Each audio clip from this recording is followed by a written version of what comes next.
You're watching Coffee and Cannabis. My name is Arden.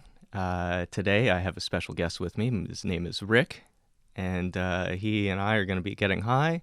I'm going to be drinking some coffee. I think he's going to be having some beers, and we're going to talk about life, comedy, and not staring into the abyss. If you'll all join me in our usual deep breathing exercise to start the show.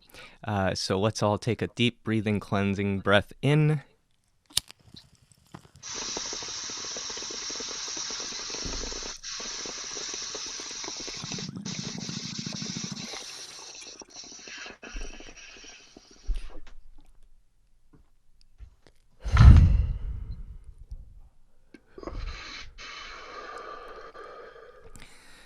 Oh, it's much more relaxing. Oh yeah, that feels good. That feels right. It feels life affirming, you know? Yes, my life is affirmed. Yes, we are alive, we are here, we are still breathing, as we can witness by the smoke and dab smoke. So yes, it is 2020. The year it all came to an end. May 20-something, 3rd, 7th, 27th? They all run together, man. It might as well be September. I think it was 27th, right? Yeah, I'm pretty sure. It's Thursday the 27th. Um, goodness. But yeah, and so we're all in quarantine, coronavirus lockdown, at least here in California. And I have my buddy Rick here with me. Rick and I met about a year ago exactly, right? Yeah. Yeah, pretty close. Yeah, doing my game show, don't look it up, Dabs for Dollars. And unfortunately that went sideways on me, but hey, life lessons learned, etc. But Rick was there, he was a contestant, he did not win because there were no winners on that show. And I decided, since we're in quarantine and I'm doing this show, Coffee and Cannabis, and since Rick likes to smoke him some cannabis, why not have Rick on? We'll catch up, we'll see what he's been up to, and see if he can make us laugh and smile the way that I try to every week or two when I decide to do one of these. So the pressure's on. Yeah, with that, Rick, go ahead and introduce yourself. You're looking like you take the short bus to the evil lair every day ever since you shaved your head bald. So what's going on, man? Well, right now I'm trying to dress like I don't know, like a hipster that got stung by a bunch of bees. I feel like a puffy Ben Gibbert right now. Okay. I just threw like the what's this called? A beanie. That's what it's called. A beanie, or in Canada, a toque. It's called a toque in Canada. Yep. And if it was one of those Russian furry hats, it would be a shapka. What? Okay, I understand it being different in Russia, but why is it different in Canada? It's the same. Canada is basically like a better America, right? They call their money loonies. I mean, how much better can it be? We call ours bucks. Are we better? We just picked a larger animal. Which would you rather? A buck that can mess you up, or a loony, something that sounds crazy as it is? I don't know. They made a whole movie about killer birds. I just, fucking Alfred Hitchcock presents deer. Oh, I thought you were talking about Birdemic. Oh, yeah, that's what I was talking about. Isn't that an Alfred Hitchcock movie? Mm-hmm. That's a fantastic bio-eco-terrorism movie, Birdemic, by Alfred Hitchcock. Yes. Yeah. Oh, damn. Different one than the rear view window guy. Different guy. Yeah, totally different. So you're stuck with the fam. You decided to do some sort of chemotherapy fundraiser with the hair. I'm raising money for chemotherapy. Yeah, despite the fact that you don't have cancer. Right, no. No, you're cancer-free. You're trying to get the chemo to get you cancer, so that then you can do a cancer fundraiser and make the big bucks. Yeah, it's like a cyclical thing. That's how it works, right? Yeah, it is. I think, I think everybody should be scamming the system for as much money as possible, especially during this time when none of us have healthcare. Yes, absolutely. Speaking of which, looting stores, whatever you got to do, man, bring it all down. Hey, it is the system. We have to tear it down to fix it, I posted almost that exact thing on Facebook today. Someone's like, we need to, reconfigure things. I'm like, yeah, you got to fucking tear it down and reconfigure it, man. It's you got to unplug and reboot the Matrix. It's a whole thing. So, and if that involves burning down a Target, hey, you know what? Maybe they shouldn't have named themselves that. That's been the running joke. The easy shot so to speak, has been that Target shouldn't have named themselves that. Uh, but yeah, it's well, how are you staying sane? How are you not running out to Target and getting everything you needing right now? Oh, just smoking weed, man. Taking dabs all the time. I started a garden that's gonna hopefully keep me sane because it's something that I have to wake up for. You know how like most of the time there's no reason to wake up in the morning? Yeah. Is it just yeah, okay, good. It's not just me. No, Excellent. no, Yeah. yeah. You just wake up and you go, I guess this is happening again. But Hmm. now I've got these little green guys out in my dirt that need my love and attention. And I gotta water them like 3 times a day because it's a fucking 100 degrees here. Well, I mean, leprechauns do get dehydrated. They do, they do. So it's toting around that pot of gold all day. Yeah, it's hot. It's hard work, and especially if they've got them Lucky Charms, it's going to be magically Ugh. delicious. Running away from all those kids. Yeah, it's those terrible, terrible children. Well, I like how the Lucky Charms guy and the Trix Rabbit are essentially like polar opposites. Like they're both like there's like a really high stakes chase scenario in both of those cereals. I don't know why those cereals are such high stakes. Like well, but Lucky Charms is like is he the last guy with the charms? He's like I gotta protect these well, charms. it's opposite sides of the power dynamic, right? Right. Because Yeah, yeah. it's truly showing the destructive force of capitalism with supply and demand, where the Trix Rabbit he does not have, and he's always trying Right. to No. get right. But He was the have-not. yeah, but Silly Rabbit Trix and participating in the world economy is for the kids, right? I.e., billionaires. Billionaires, yes, who are about to die and of old age and coronavirus. But it's and then you have the haves, which are the Lucky Charms, right? Where it's the leprechaun lording his wealth over the poor children, saying, please Yeah. let us have a piece of the pie. Let us compete. Let us be part of this. And he says, no, no, no. Only those I deem worthy. And that's only me, baby. So, But a charm, just one charm, sir. Please, No. alms for the children. because then I will be less charmed. And I can't be less charmed, I'm sure. You didn't work hard enough for these charms, kids. You didn't. You should have worked harder and been born into wealth for these charms. I pulled myself up by the belt buckle on my hat, and I got to nose to the grind bucket, and don't. Yep, that's I mean, that's the phrase. my father, he only gave me 1,000,000 gold coins. It was just a small loan just to get me started, loan. but everything else, that was all me, and it's just. And like I've been shining rainbows inside my body for about 2 weeks now. Nothing's happened. I'm still here. yeah, no, it's fun. It's like a true pothead. I forgot my ashtray. So I'll be back in 1 second. I'm not going to pause or anything. This will just be Okay. an awkward cut or not right here in the video. So hold on, everybody. Okay. I hope this is cut out. I wonder if it will be. Probably not.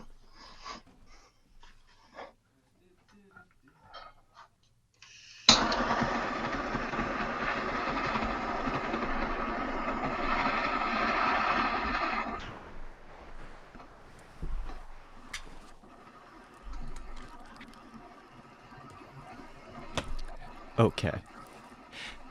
So there's not like a hard and fast rule, like I got to take dabs at these certain times, and I can't take dabs Oh at these no, other times. this is a very chill show, and we're back. Yeah. So no, this is a chill show. You smoke when you wanna. So whenever you wanna do stuff or anything, feel free. Yeah, this is a relaxed atmosphere. There's no game show component to this one. Just had to make sure because last time it was very Structured. intense. Yeah. Yeah, it was structured, intense, and strict. Like Yeah, it was a lot of fun for me to do it, and I got good feedback. People enjoyed participating. oh, it was a blast. Yeah, I having seen the footage. Sorry, everybody, we're talking about the game show Dabs for Dollars that I did.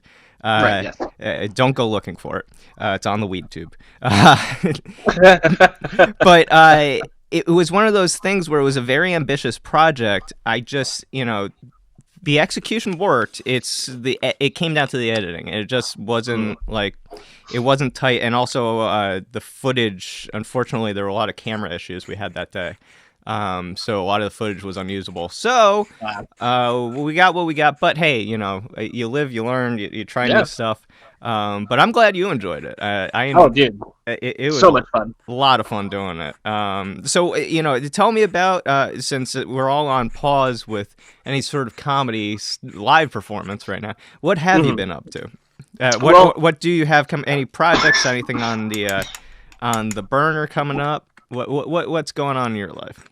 I mean, in quarantine, I've become like a six burner stove, like an industrial stove Ooh, that just like has all these different things on the burner, uh-huh. but the burners are all on really low. Oh, So simmering. like, yeah, they haven't even reached a simmer. It's like they're melting butter like right now. Like there's just Oh, a pat of butter to each of these pans.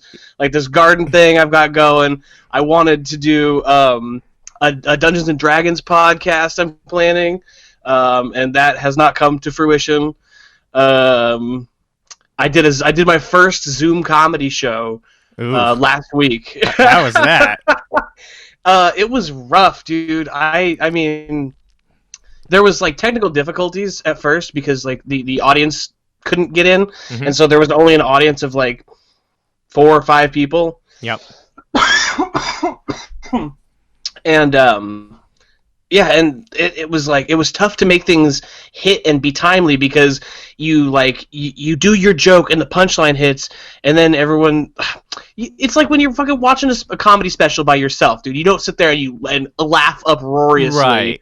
Yeah. Like it's being in the crowd, being in front of the people. Like Yeah. that's all the aspects of stand-up comedy. That being said, it scratched the itch of like I need to be in front of people. I need to like do something and feel like I'm not just completely stagnant in my career. Yep. But if anything, I'm just fiending for real comedy even more so now because that it was like the feeling of really looking forward to a show and then bombing really bad to where like if you're not a comic you know it's like a really hard feeling to put across, but like it's like disappointment and like you're angry at yourself but you're angry at the situation too, and you're just like, man, if this is, and you're just, oh, fuck. And like it went fine. Like I didn't I don't know if you can bomb or kill on Zoom, but Well, people nobody seem to enjoy walked it. in terms of they left the show, right? Yeah. As long as you're not seeing the little windows go black, I think you're doing all right. just closing, just beep beep beep beep beep beep. Yeah. Oh, well, great. Um, Yeah. well, I give you credit for trying it because I haven't even tried it yet. It's not that I don't want to. It's more of a like, let me focus on other stuff right now. Yeah. Because my whole thing is, so I'm planning for a post-apocalypse world, where things settle down and we can start doing shows again. I mean, have you seen they're doing drive-up shows now, where like Oh, you tune into like an FM station and you can listen to it in your car, and then it's just everybody in their cars, kind of like a drive-up movie theater.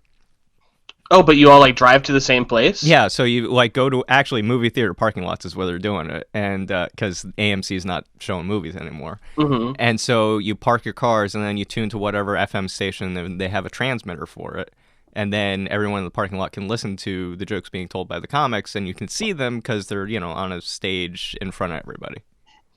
Oh, that's weird. And how do you get you get laughs? Like, You get some laughs. I've heard also like some people honking stuff, and like oh my god, like it's better than nothing, right? And that's true. so it's like that, so I'm like, all right, so if we're already doing that and localities are saying that's okay, like they're getting local ordinance saying, okay, yeah, this is okay to do because there's social distancing and stuff. Right. Because the last thing I want to do is get my audience sick if I'm doing something like that, right? I mean, that's the second to last thing I want to do. The last thing I want to do is get myself sick. Yeah. The first thing is don't get myself sick because I am greedy. I want to live. Yes.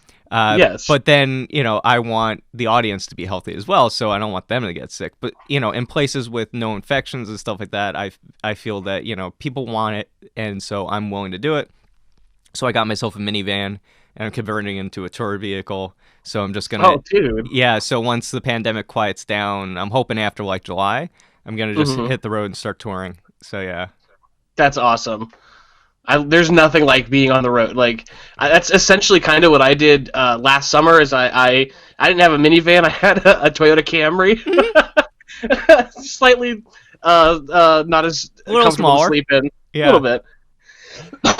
Well, And I drove way out east, all the way to Louisiana before I started running out of money, and I was like, well, I can't go all the way east, yeah. and so then I went up north to Chicago, and in Chicago I started having car troubles, and so I Ooh. barely made it back to California. Like it was like a 3 day drive from Chicago to California, just like fucking motoring. Yeah.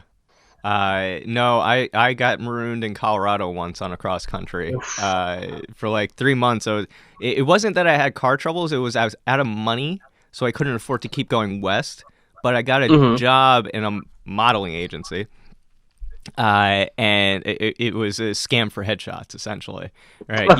You pay us for headshots that we would have, if we were a legit agency, we would pay for them. Right? Yeah. If we were like, oh, you're so good, we want to sign you, we would get you headshots and stuff. But Right. no, you use our guy and we get a cut. But anyway, and I would go to Walmarts on the weekends all around Colorado and New Mexico and hawk products as a brand spokesperson, right? So it was, events modeling. And, I would get like, because I would travel far, I would get the gas bonus. So it was like $150 to do Yeah. one of those. But like, it was a 7, 8, 9 hour drive one way on those things, and I would have to do two of them on a weekend, and then like, so I'd wind up like camping out in the car or on the way to the next one, and then like coming back the next, and then back at work on Monday. So there were a lot of times I almost ran off the road because I was asleep. Yeah, dude, that happened in New Mexico. I did this. I was dumb as a motherfucker because I did this shit in the middle of the summer, and Mm-hmm. I went straight through the south. Like I don't know what Oh the fuck I was thinking, dude. I was in like Vegas in July. It was 109 degrees. I went down. I was driving through New Mexico, and I wanted to fucking die. It was God. so. I woke up at like 5:30 in the morning in a rest stop in the car, just like broiling already, and I was like, fuck New Mexico. The old one's better. We didn't need another one. Fuck this place. I drove all through. I drove through fucking Albuquerque. I was like, fuck this place. I would prefer if Breaking Bad was filmed in goddamn Delaware. I hate. There was some rapper or comedian or somebody who like shit on Albuquerque super hard, and all of Albuquerque got mad at him, and he had to apologize or something. I'm coming to that person's defense and saying, fuck Albuquerque with fucking Hitler's dead dick, dude. Fuck Albuquerque. I hate that place. Okay. That being said, it was very hot. And I was sleeping in a Camry. Yeah. So take it with a grain of salty sweat. Yeah. Well, that's the thing. I have seen so. Uh, if you're trying to figure out how to stay sane during the lockdown, right? I highly recommend a hobby, or at the very Mm-hmm. least, obsessing about hobbies on YouTube, because there are so many DIYers out there. And so doing the van, I'm trying to convert it. Like I'm putting a bed in it, I'm putting a kitchen into it, hot water, electrical, solar, the whole nine. Like I'm Damn. going banana. And this is a Honda Odyssey. It's not like I'm doing a giant, uh, Like Astrovan. yeah. And I plan to actually keep a couple of the seats in it for now in case I take other comics with me. So like Yeah. I'll save on the hotel by sleeping in the van. They can get a hotel room, and I'll just use the Right. shower. Yeah. That's the good thing about being on the road is you meet people that like I got to stay in Vegas. I stayed in this couple's house that I met, and they were super nice. I did a show there where we all took acid before the show, and and I guess they had taken some mushrooms or something too. And so after the show, we all just like bonded and like got all fucking hippy dippy with each other. And then I got to sleep on their couch instead of my car, and Nice. that was way better when I went out in the morning. It was 109 fucking degrees. Yeah. Well, the thing about the Camry, so having looked at all these conversions for Hondas and different vehicles, I saw someone take a Toyota Camry, and what they did was they took the passenger seat out, and then they put like a cheap ass IKEA like bed slats on there on Hmm. some sort of support system, right, into the back seat, and then I think they even ripped out half the back seat so it went to the trunk. So their feet were in the Oh damn. trunk and their head was by the dash. But they were a tall dude, but they fit, right? So it was like Yeah. they had a bed, and they didn't care about passengers or anything because they were just living in it. And so there are like ways to do it, but the heat part, like you're never gonna get away from that. So No, I mean, there's nothing you can do. what you I do ended up. as a comic, you just planned your tour around it. You go, Oh okay, yeah. summertime Pacific Northwest, Yeah. wintertime Southwest. You know, it's Yeah. like, This was the whole impetus for the thing was I was like, I'm gonna drive across the country and film this documentary, which I did. I filmed the hmm, whole, most of the thing. But and so I was like, I'm gonna do this. I saved up money, and I just like I planned out this whole thing, and I almost went the opposite way. I almost went up through Oregon and then Washington and then east from there. yeah, But I had that show where we took acid, that was planned for that month, and so I was like, "Fuck, all right." So I yeah, had to plan everything around that, and so I was like, "Fuck it, I'm just gonna go through this out. How bad can it really be? right, yeah, it's that bad. Bad. Yeah, It's bad. I At 5:30 in New Mexico in the morning, it's bad." I was in Arizona with my father, and he took me out there for in between seventh and eighth grade. Just as like a let's go look at Arizona and learn some stuff, right? So we go to the Grand Canyon and Zion National Park and some places in Utah, um, and it was a really cool trip. But the last day of the trip, the AC in the vehicle breaks that we had rented. And it was like a Ford Expedition or some sort of like SUV-ish type thing, right? Like kind of like a uh, what do you call those? Ford Bronco and something like that, kind of, you Yeah. know. And the AC went, and it was just murder driving all the way back to the airport. And then we get on the plane, and we're sitting in coach, and the last two people to like board the plane are this biker couple, and they had clearly been doing a cross country ride and Oh, had not showered Jesus. at all. And I mean, the minute they kind of got past first class, you could get a whiff of them. And by the time they sat down, like behind us, like one or two seats behind us, No. my father goes to the flight attendant and goes, "Excuse me, I have a bajillion miles because he flies all the time." And he goes, Yeah. "Is there any chance we can get an upgrade?" All right, and he basically gives her the look, and then like nods over his shoulder, and Yeah. she understands it, and she's like takes pity on us. She's like, "Let me check," right? And comes back. She's like, "We have two last seats in first class. You can get." We sat first class, so that was the first and only time I've ever flown first class was to get away from the stench That of makes like, it so much better, though. oh, it was the best flight. I think I got a cookie, and if not, I'm just gonna say I got a cookie, and that made the whole flight awesome. But Yeah. yeah, and it was just I was like 13 years old, and I'm going, oh my Oh my god, god. But that's the thing about like traveling the country, right? Right. And you get to meet people, and I'm not talking. Is that what you call that? That's what you got from that. This fucking stink ass power couple, this fucking Harley and Davidson, got on the goddamn plane, rank as fuck. But you get to meet people, you know. Yeah, You get to see real you America. get to get a taste of the flavor of this country, right? It's Yeah, because it comes in through your nose yes, and lands on your tongue. and that's how you taste things is through your nose. But no, like I did that cross country and wound up in Colorado, right? And so I met all these people along the way. I lived with random people. You've met people touring, and that's part of the allure of the road. Is like Yeah. you're always it's different every day. You never wake up bored. You're always going, Yeah. okay, what's going on today? This is going to be interesting, right? It's always an adventure. It can be exhausting, but Yes. it's always it's always worth the trip because at the very least you got a story out of it at the end of it. Yeah, it's always like one of those things where like you get out on the road and like the first week you are just like so stoked and you love it so much, and then by like maybe like the second week you're like, I could go home. I think I could go home, and then week 3 comes around and you're like, I hate everything about. I don't want to ever drive again. I don't want to fucking see a goddamn airport. I don't want to fucking. I'm done. Yeah. And then you get home and you're like, all right, let's plan the next one. Fuck, I gotta go out again, dude. I gotta get out. Like, it's and my cross country thing wasn't for comedy. It was I was trying to make it to LA as a writer. I was yeah, and I was gonna write along the way, and I had this whole big plan. All went out the window, and I went up writing nothing. I don't think.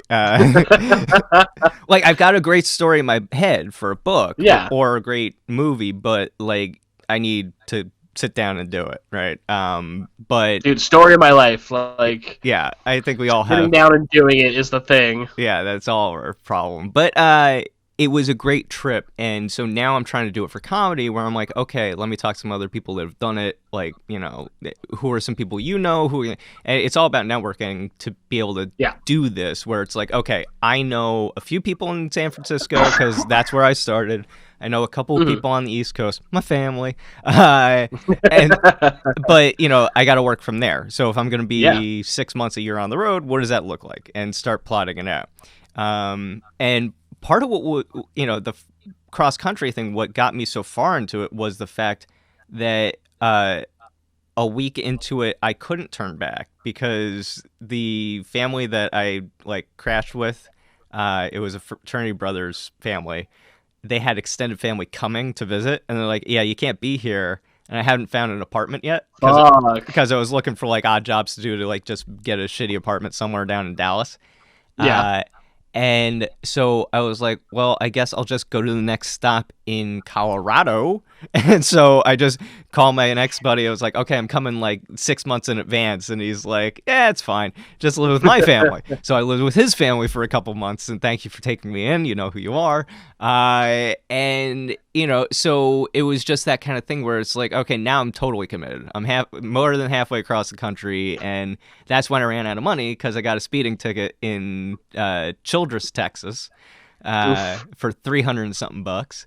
Oh my God! They don't mess around in Texas. Well, everything's bigger there, man. Even the fines. Well, I was going 80 and a 81 and a 70. And it was the only reason the cop pulled me over was because he was chasing a guy doing a $110, and he got behind me and clocked me doing 81, and he was like, "Well, you're easier." He literally told that to me, and it was like, so he told that to you. He told me, he's like, "Yeah, I was chasing the guy doing a $110, but you were here," and I was like, "Are you?" Just you know, the hyena goes for the slowest buffalo. Yeah, that is how it is, man. I don't know if hyenas and buffaloes coexist, but you get it. It's like, you know, so now I don't want a warrant in Texas, and I'm not going to come back to fight a ticket. So I'm out $300 and something bucks for doing 11 over in a 70, right? And I'm just like, are you kidding me? So that was the last of my money. So I wound up working in a welding shop for a couple weeks, just to make some money with that fraternity brother who let me live with his family. But after I had that little bit of money, I said, screw this, I'm done. Like, I was coughing. Yeah. It was not up to OSHA regulations. Like, I was coughing up black stuff every day. It was not cool. No ear protection. I'm angle grinding stuff. It's just, forget it. No. So, yeah, so that was a fun trip. But that's the thing. I'm looking forward to the road as, like, okay, that was me at 22.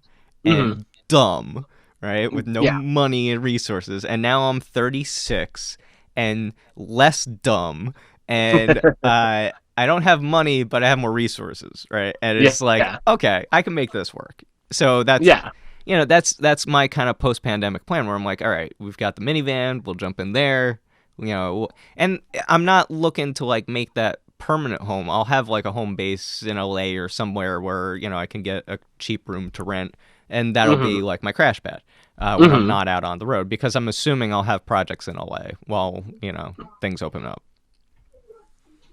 I mean, that's a good assumption to make. That's what I assume every day, man. I go, yeah, so tomorrow, once that screenplay that I haven't written yet, once I sell that, tomorrow I'm going to Well, Yeah. Michael Bay, he's gonna call and he's gonna say, Yep. "Look, Any day, man. I need punch up. I need wittier lines for Will Smith to say to Martin Lawrence because we're doing Bad Boys 4, and it's just Well, okay, so if you had to punch up a Bad Boys movie, ooh." what what's the first line you think that you would what would you add to the script? Okay, so I guess we got to do a scene first. Yeah, well, that's the problem. Bad Boys, I don't have committed to memory. Like I've got a bunch of stuff committed to memory. So No, of course you don't have it committed to memory, but you get the gist. You're I know a the boy gist. who's Okay, bad. okay.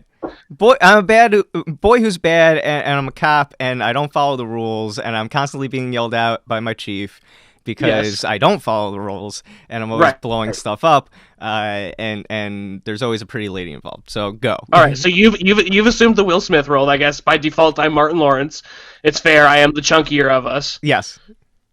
Oh man, I don't think we got it. I don't think we could be doing this. You say that every. Jeff, I don't remember. Yeah. I'll just go with Martin. You say that every time, and every time we always come through this unscathed, man. Yeah, but that's man. We used to be good, man. We used to be good like that, but now we're bad boys. 4. Life. See, you gotta have the Oh, then for life. Oh, but it is the title in the movie Yeah. too, because you got to do that to sell it. No, And that part's like in block letters on the script. yeah. Yeah. So no, it would be we're bad boys and for life. It's like For life. I think that's what it's called. It is isn't Bad the Boys fourth for one Life. out Yeah, already? yeah. That's the third. It's the third one, I believe. Yeah, that makes sense. They went Bad Boys 1, Bad Boys 2, Bad Boys 3D back in action, Yeah. and then Bad Boys 4 Life. But 3D it wasn't canon. No. Yeah. It's kind of like Fast and the Furious, right? So Fast and the Furious, I have committed up to into memory. 1, 2, not so much because. 3, yes, I've seen 3 more times than any human being should. Isn't that Tokyo Drift? Yes, it is the best. Doesn't that take place in the future? No, so okay, so chronologically, All right, strap in, ladies and gentlemen. Yeah, this is the chronological Fast and the Furious. Now I'm We gonna got the Fast and the historian here. well, I'm gonna get letters, but essentially the problem with how they had to retcon everything to make it all work. Because 3 they were gonna do essentially a whole bunch of these, right? Where it was gonna be spin-off after spin-off. Because getting Vin Diesel back every time was gonna be impossible because he wasn't really committed. After the first one, he wasn't in the second one. He was off doing whatever. Chronicles of The pacifier. Chronicles of Mars. Chronicles of Mars. John Carter of Riddick. Or the Riddickifier. My So favorite Johnny Cash song. yes. So they were like, okay, so we've got Paul Walker, but not really because he's getting kind of pricey. And we don't really know what to do with this. But we've got this script that kind of has something to do with Fast and the Furious because it's street racing, but it takes place in Tokyo and it's all about this drifting. And we'll just call it Tokyo Drift, right? And we'll make it a Fast and the Furious, but it won't have to do with any of the franchise stuff. And Okay. but then that was such kind of like a cult DVD hit and a success that way that they were like, oh shit, we got to do a 4. And at that point, everyone was back on board for, we'll get the original cast together because everyone needs a paycheck. And, so then they're like, well, wait a second. What did they call 4? What was 4 called? Fast. Please tell me it was Fast and the Furious. No. So there was. Oh, they really missed an The opportunity. Fast and the Furious. Then there's Too Fast, Too Furious. Fast and the Furious 3, Tokyo Drift. Fast and Furious, I think was 4, and then Fast 5, and then Furious 6, and then I don't know what they called 7. Anyway, then Fate of the Furious. Fate of the Furious. Fate of the Furious. Yeah. So it's a whole that's the thing. It takes itself seriously, and that it doesn't take itself seriously, and that's the beauty. Dude, I can't wait for Fast and 12ius. That's gonna be such a good movie. But the thing is, I checked out. I checked out after 4 or 5 maybe, and I was like, okay, these are guilty pleasures. But then, Yeah. I couldn't justify it anymore because I was like, I can't. It's too crazy. But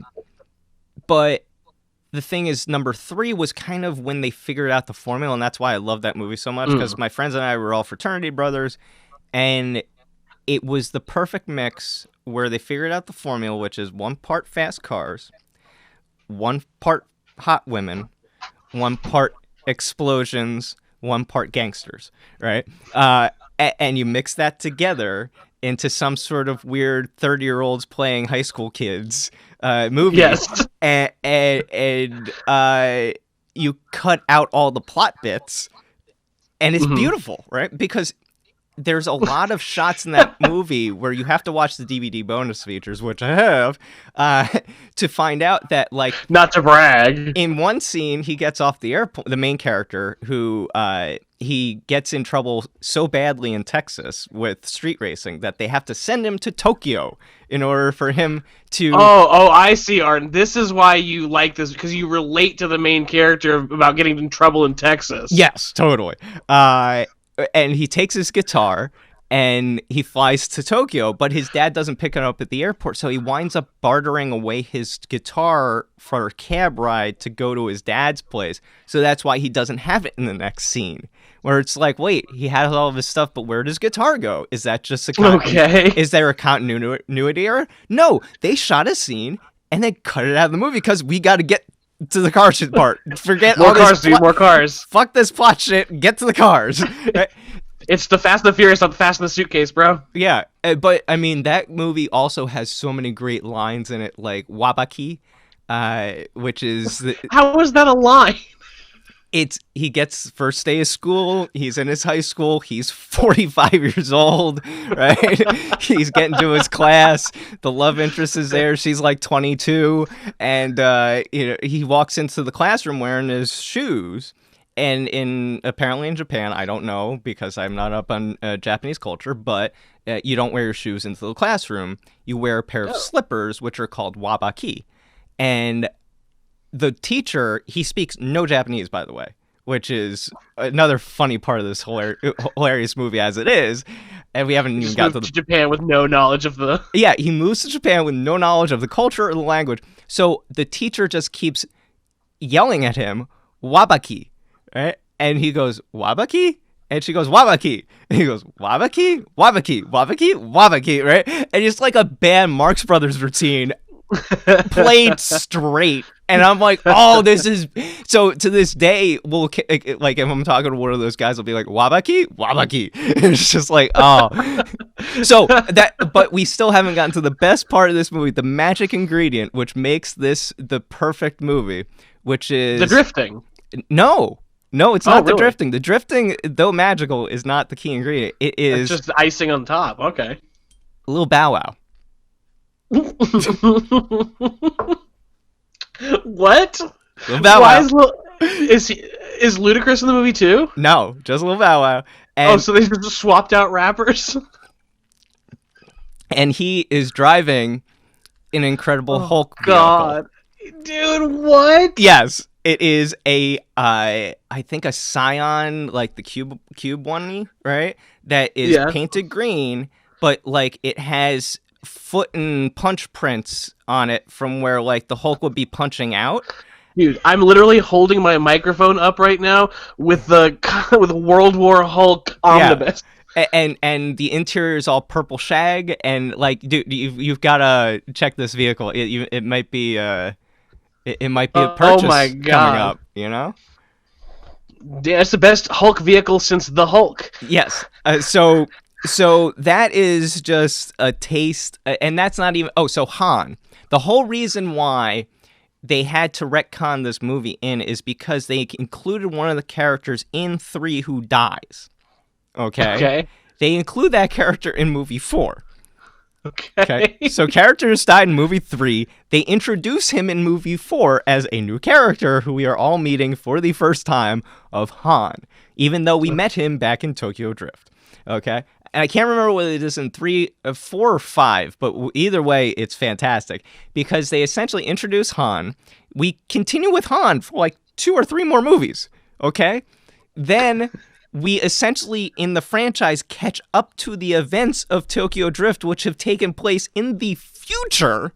Yeah, that's what I thought. That's what I thought it was. Yeah, okay. and Han dies in a car accident, which they retcon to be an intentional collision by Jason Statham's bad guy character, and Okay. that thus explains why Han died, even though in the original movie it was just a traffic collision that happened as a result of drift racing in the end, where he was getting shot at by the main bad guy, the antagonist, and he flips his car when he gets hit in T-Bone in an intersection. There was no Jason Statham tie-in or anything. They just kind of Right now. they retconned it, and it's seamless. So yeah, so that's Tokyo Drift in a nutshell. I haven't even mentioned the fact that Han eats snacks constantly throughout the movie. Like if you that is important. Yeah. if you think Brad Pitt chews on things during the scenes, forget it. Like Han is constantly nibbling, and once you see it, you can't unsee it. And those crackers he eats in the first scene when we meet him, I want some of them. They look delicious. How have you not done a Fast and the Furious watch-along podcast? Because so many people have such reverence, and there's so many YouTubers doing so many movie review shows. Like, I don't know if I have anything unique to bring to it from my perspective, because I'm not a drift It's racer. never stopped anybody else before. But I'd rather nerd out on something more like coffee and cannabis and Yeah. introduce my friends.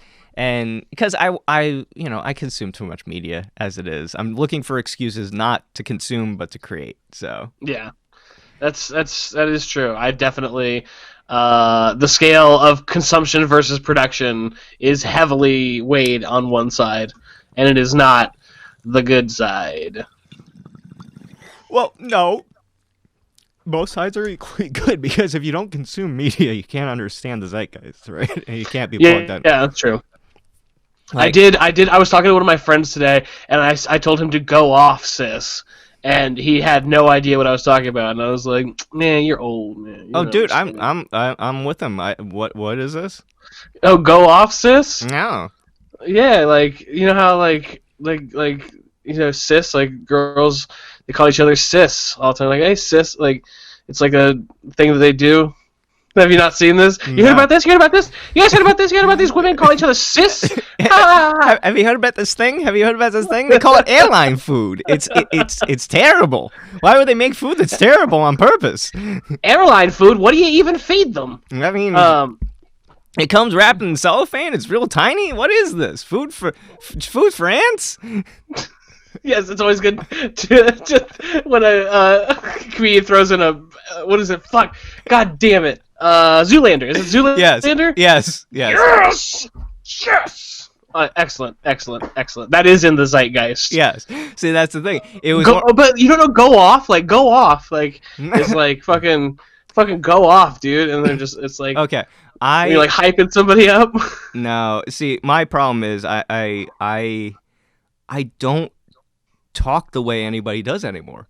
I chose to stick with the kind of older way of, using your words and the lexicon and understanding how to use vocabulary and craft sentences that move thoughts. But I mostly communicate in onomatopoeia. yeah, bang, zoom, Skirt. yeah, bang, zoom, right in the kisser. Speaking See, they've been doing that forever. Speaking of domestic violence, did you see in the news today? No, I hate the news. This is why I do this podcast, is to escape the news. I consume. Yeah. I was up till like 3 o'clock in the morning last night watching them burn Minneapolis to the ground. Yeah. And then I was like, it's 3 o'clock in the morning, and this is not impacting me directly. Like, it's a terrible thing, and don't get me wrong, but it's more of a like, personally, I should be asleep. Yeah, this is not doing me any good, right? I know that this is happening. Yeah. By me watching that is not going to change anything. No. Like, I should be going to bed. Yes. So that's why I try and unplug from the news, and I try and remind everybody else to unplug from the news, because it's like, I remember after 9/11, everybody was glued to the news 24/7, and it was not healthy, because it was just reliving that moment over and over and over. And this is reliving the fact that nobody knows what's going on. Yeah, there's like places, I mean, the most of the news, because information, especially pertinent information for the, I don't know, man. It just seems like every day something like new and terrible is happening. Like, and part of me does want to just dissociate from it and be like, oh yeah, fuck the news. Like it's, but like, especially because then I go on Facebook. Oh my god, Oh, I don't. hate Facebook Why? more than anything in the world. I hate it, especially because like, dude, okay, as a comic, networking, like you Yeah. said it earlier, that's the thing, and so you like accept friend requests and like all this shit from all these different people that you don't ever actually know and you don't ever actually meet, and then their dumb fucking opinion pops up in your newsfeed, and you're like, why do I have to see this? And then they argue with you that you just don't. Oh, you just want to live in an echo chamber, and it's like, no, I just don't need to be assaulted with fucking stupidity. Like Well, I am. I found the magical thing, which is the unfollow button. Yes, yes, It's been a godsend. I've just been like, yes. oh my god, and you know who reminded me it existed is Chad Opitz. Oh yeah. He was doing this hilarious shtick on Instagram Live or Instagram Stories, where he would scroll through his Facebook posts and reach one that was one of those like, I'm purposefully being an asshole, offensive, or like, oh, here's the latest thing, outrage, and he'd pause on it. And he goes, that's really interesting. And then he clicks unfollow, and it goes away. It's so cathartic to just be Oh, like, oh, bye. it's the unfollow and the this is not relevant advertising buttons Yes. are my favorite buttons. Now the ads one, it doesn't actually do anything, unfortunately. No. I worked in advertising, I know for a fact it doesn't. Oh really? Yeah, it's funny because ever since I quit drinking, all right, I've been getting so much liquor advertisements, or at least Mm. I'm noticing how many I get, even though I always hit this is not a relevant ad to me, blah, blah, blah. I think that the alcoholics should really lobby Congress to make a law that says that you can block liquor advertising in your social media. Like, or Facebook and Google and people should get Yeah. together as a public good, public service where it's like, look, I'm susceptible to alcoholism, or I could go off the ban. I shouldn't be targeted with ads like this. All right. Yeah, like they don't put cigarette ads on TV anymore Yeah. like they used to. I mean, why not do that? I mean, it's just as harmful. Yeah, if not more immediately harmful. Right, yeah. Drunk driving kills how many people every year and everything. I'm not getting on a soapbox about the evils of liquor. Like, to each their own. You're drinking beer. I was just about to pick it up. Yeah, and that's the thing. If I could drink responsibly, Yeah, I'm not doing. I'm having 2 beers Yeah. and not driving anywhere. yeah, if I could drink responsibly and trust myself not to, go off the deep end with depression or something, then Mhm. yeah, okay, I'd be there with everybody else. But I know I can't, so I avoid, I abstain.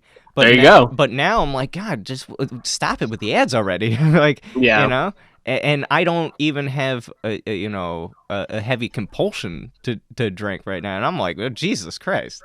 Yeah. It's It's too just much. annoying because it's not fucking relevant, Yeah. and you're like, this isn't something I even want to really think about. Yep. So, that's my 2 second rant on that, I guess. Yeah. But yeah. So Well, we all have to have a rant. I had Albuquerque. You have yeah. alcohol Oh well. advertising. Yeah. We can debate the merits of either one, but they're both important topics that we really needed to cover. Well, it's I'm sure there's some sort of correlation between drug use, alcohol use in Albuquerque, New Mexico. But I think Albuquerque is a Cherokee word that means "fuck." He's fucking drunk. well, it's kind of like Pueblo in Colorado means hopeless place. Oh, does it? No. You said that with such conviction. I was like, oh shit. So that's the thing. If anybody out there is looking to typecast me, I play doctors and lawyers and like authority figures really well because I say things with such conviction, even though I don't know what the fuck I'm talking about. And that's because I grew up the son of a lawyer. So Does this podcast go down to a lot of studios, Arden? yeah. So I'm like, Pueblo was the place where there was a lot of gang stuff and a lot of like drug running and cartel activity and all that sort of stuff and shootouts. It was like the bad place in Colorado because it was right on I-25 that runs north-south, right? Right up from the border. And it was a major thoroughfare and corridor, and Pueblo became kind of like, it was a cheap city so they could get housing and stuff for dirt cheap and make drug houses and all that stuff. So, and it recently came out on that map of worst cities in America, like the worst city in every state. Yeah. And it came, Pueblo was in Colorado. So it was like, yep, I was right. I think Bakersfield was the one in Southern California. Because they split up Southern California and Northern California. They went Bakersfield and Modesto. Yeah, Modesto and Bakersfield. So Pueblo is on the same par. Yeah, with Camden, New Jersey. As, exactly. Probably Baltimore. Yeah, Baltimore, Maryland. It's too bad about Baltimore, man. Like, it's too bad. I don't want to go down that road of like how America got to where we're at, but a lot of it is that we neglected our major cities in terms of their infrastructure and their industry and like keeping them thriving. Yeah, and a lot of it is like redlining and like literally just cutting off districts and being like, well, we don't care about this part of the city, and so it's like a rot, like a rot that fucking spreads. Like if you just let the water pipes and infrastructure in one area of your city fucking crumble, like it's not going to affect the rest of it. Like, why do you think Flint has no goddamn why are we doing this? Why are we doing this, Arden? I know. It's like it's someone. It's just so hard not to be mad right now. Well, it's like because, that's the big fucking thing. Well, like, it's the anger comes from the fact that we're finally seeing the hypocrisy, right? We're finally seeing behind the curtain. The wizard has been telling us this whole time, don't look behind the curtain. Everything's chill. Just let us do our thing. Yeah. But now it's like we're seeing the open corruption, where it's like in L.A., someone just pled guilty on a plea deal where they were going to face 20 years on bribery charges because some Chinese firm has been bribing board members to get this 77-story tower built, right? And they gave like somebody $1 million in bribe. It's like, okay, so we all understand how this works, right? And we all agree it shouldn't be happening, but it doesn't matter what we do because the only people that ever run for this stuff are crooked. And so we just elect a different batch of differently crooked people. It's because it comes down to money. Like that's like it's the way it always. I mean, the middle class is artificial. The middle class is an artificial construct. It is propped up by forcing money into the economy. Yeah. Because in nature, there's fucking predators and prey. And there's like the haves and the have-nots and all the fucking billionaires. Why do you think 98% of the wealth in this country is concentrated in the hands of 1% of the fucking population? Like, it's so obvious. Yeah. But, I mean, it's more of a, how do we do better, right? And how do we do better independent of the system? Because everyone... I mean, I feel like we had the opportunity with Bernie Sanders, and everyone was just nope, we don't want it. No, so I'm not talking about that. And I hate going down the rabbit hole, but here we go. This is going to be the first and last time that I go down the rabbit hole.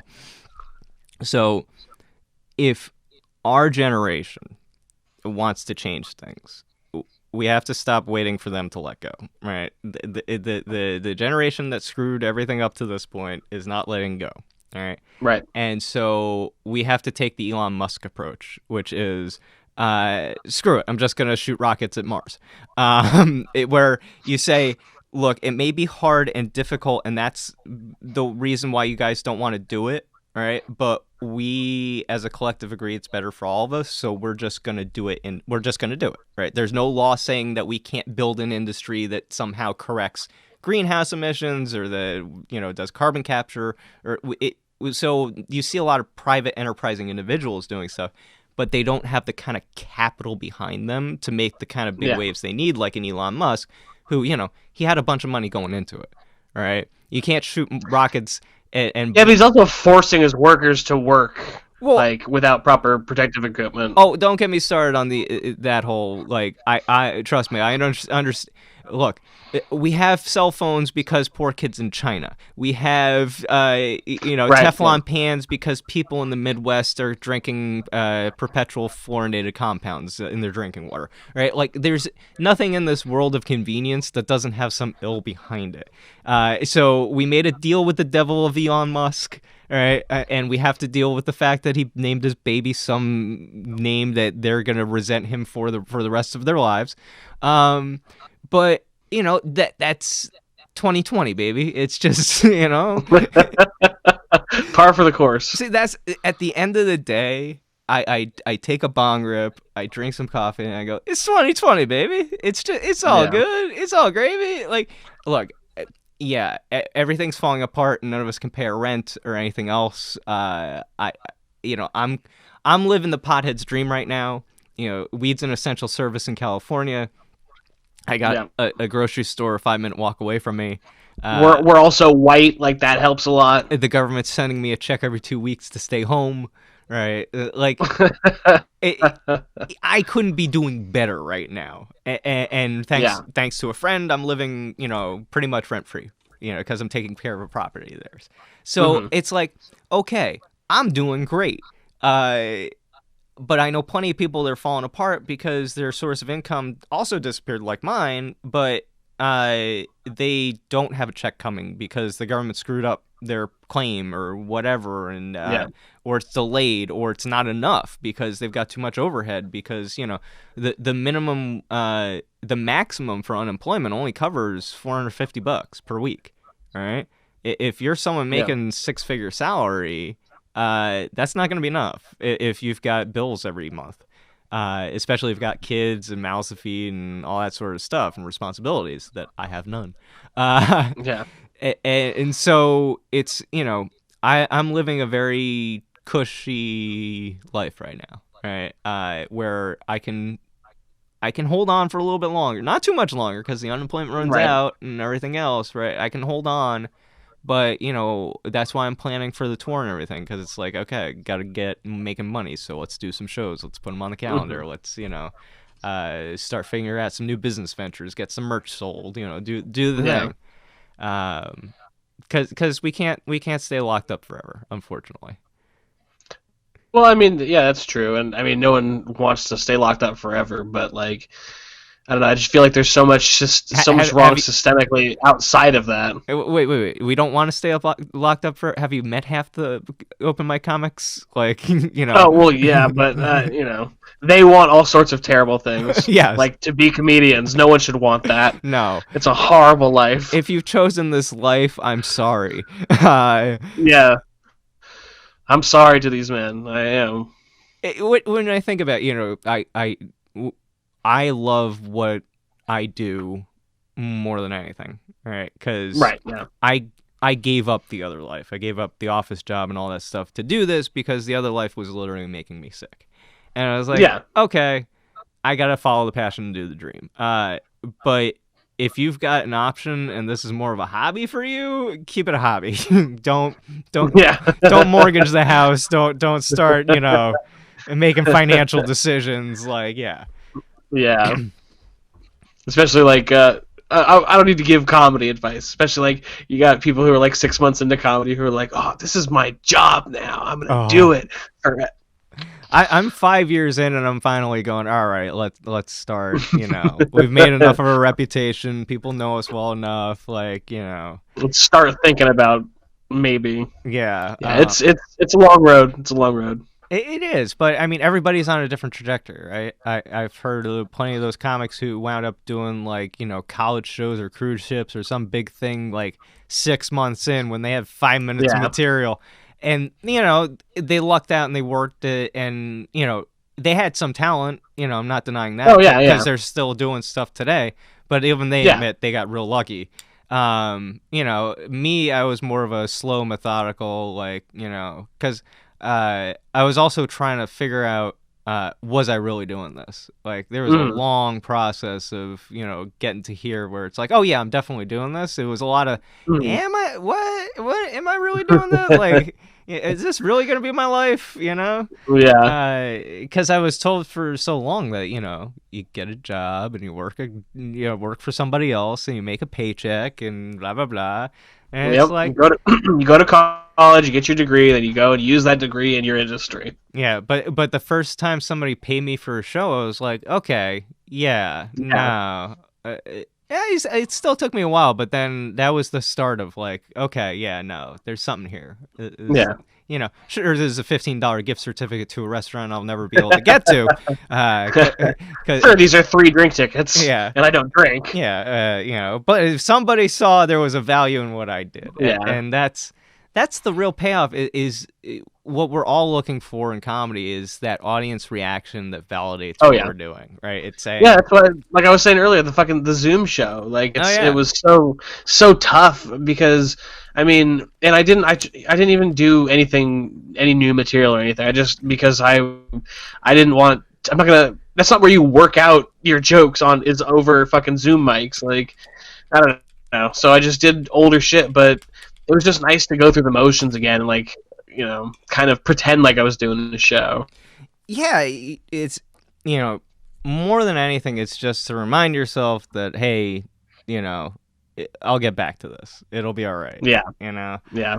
um, I just can't bring myself to do a Zoom show right now. I'm just like I do therapy every couple weeks via telecon, and that's hard enough. Where I'm like, Yeah. okay, I gotta tell my emotions to you while you got your kid pooping in the background or something going on. Just like, but no, I'm kidding. It's my therapist is a If your professional. therapist is watching, My therapist is a don't let it down. professional. Yeah.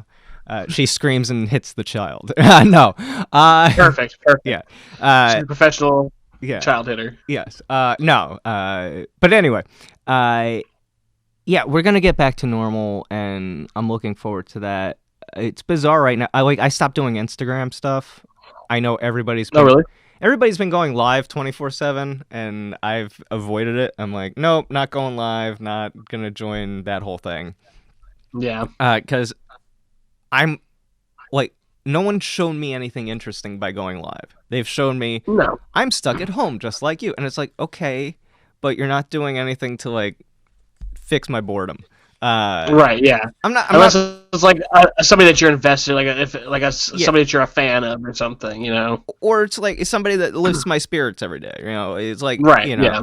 um and plenty of people are doing lives where they're doing like workout shows and stuff and Pilates and because I know I follow some comedians who also are workout instructors, right? Because Hmm. that's their side hustle. And Hmm. so they do a lot of live shows where they're like, okay, workout class from 2 to 4 today, and that's a really cool thing. Like, I'm like, okay, I'm for that. But if you're just hanging out in your PJs being like, I'm going live, it's like, no, don't. Yeah. Like, come on, give me something. Give me a little something, like, Going live to talk to you about what I did this morning. yeah, unless you're like a personality who's got, Right. Yeah. but, um, There's got to be a draw. yeah, but that's why I wanted to do the podcast is because I was like, okay, it's not scripted, but it's got kind of a format where I call you, we Oh, smoke. I shouldn't have been reading off this script the whole time. No, you were supposed to not look at that till we were done. It's like the SATs. You got to turn it over when I tell you it's time. Ugh. Fine. All right. Off Yeah. book now. All right. But no, it's unscripted, but it's a format where it's like I call you, we sit down, we smoke weed, we drink a bit. I drink coffee, you drink whatever, and then uh, we rap about stuff, but it doesn't have. Oh, I thought you were gonna say we rap. I was like, fuck yeah. Can we do the Super Mario Brothers rap? Yes, we absolutely can. What? Do you have like a clip, like a sound drop? No, unfortunately, I don't. But God, okay. So, here's a dorky thing I've been getting into. So, I was talking about DIYs. So, I've been watching a lot of like how to build stuff with wood, because I'm building bed frame out of Classic building material. Classic building material. classic, Going old school. old school, wood frame for the bed. I've got what do you call it? Foam that I'm making upholstering myself into the bed, which will be cushions. I'm installing solar and electrical, so that's my electrical engineering skills there. And then I've got mechanical and hydraulics with the water system and the heat for that. And so yeah, I've watched all those videos. Uh, but like my guilty pleasure videos are like Nintendo speedruns. like watching. Oh yeah, Yeah. dude, those are so good. If you're like, what are you talking about? Okay. Uh, so the original Nintendo, all right, is such an old console, right? It's as old as yeah, it's as old as I am, 1983. So it's 36 years old. And at You can least fuck that console twice over. That's 18 times two. It's yeah, double legal. yeah. So it's super old, and because it's so old, a bunch of people over time started like just playing the games obsessively to see how fast they could play the game, beginning to end and beat it. Like there were a lot of games I never beat and owned.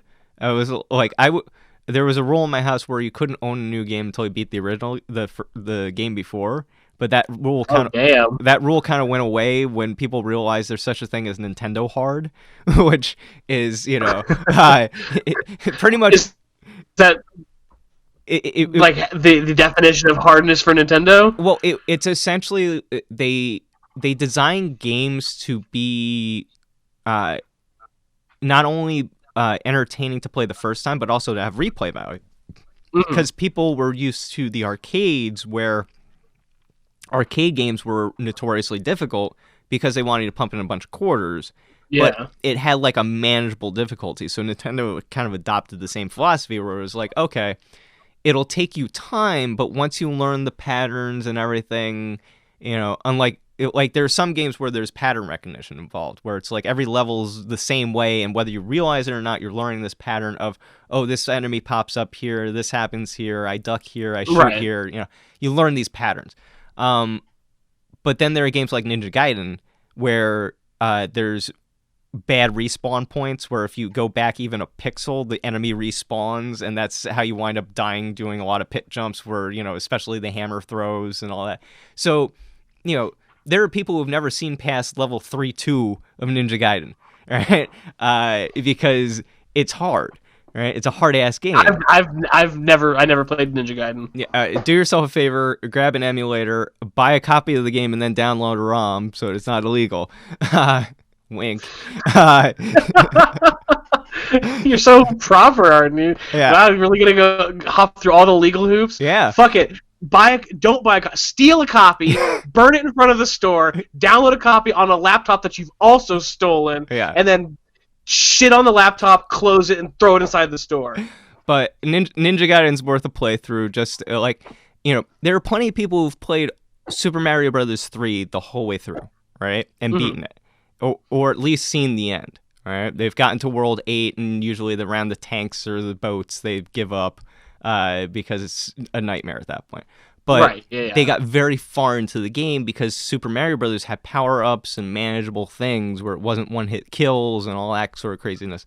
But like Ninja Gaiden, you had a health bar, but by the last level, you lose so much health with every hit, and there are pitfalls everywhere, and you're constantly you have a knockback mechanic where every time you get hit, you get thrown back. So pits being everywhere, guess where you're going? So, you're constantly dying and having to learn the patterns and then never back up. Like you have to keep going straight through. So that kind of type of gameplay led to speedrunning, where now people run Ninja Gaiden in like sub crazy times, right? The entire game, where you have to essentially be pixel perfect with every hit and time everything. So you watch these speedruns, and a lot of times they break mechanics in the game. And you see the games that you loved as a kid and thought were impossible to play be destroyed in like no time at all. And you're like, oh my God. And it's just so, it tickles this part of us that only like Gen X, Gen Y people understand. Like, oh, it feels so good to watch someone destroy Metroid in that kind of time. And just like, it's just impressive, especially because you know how fucking hard it was. Oh yeah, especially it's like it's stuff in like the original Legend of Zelda, watching like block clipping. So it's like you don't have to beat all the Dark Knights in a room. You could just clip through a block to get to the stairs. Yeah, and, well, it's like in Super Mario where you just go to the right pipe. Like that's the secret level. Once you go underground, you go up top and you go over and you just like travel to the end of the fucking game. Yeah, the original Super Mario Brothers has a lot of wrong warp pipes. where it's Mm-hmm. you essentially trigger some in-game mechanic where you would normally transition to a certain area, but you go through in an unexpected way and it sends you to a different part in the memory.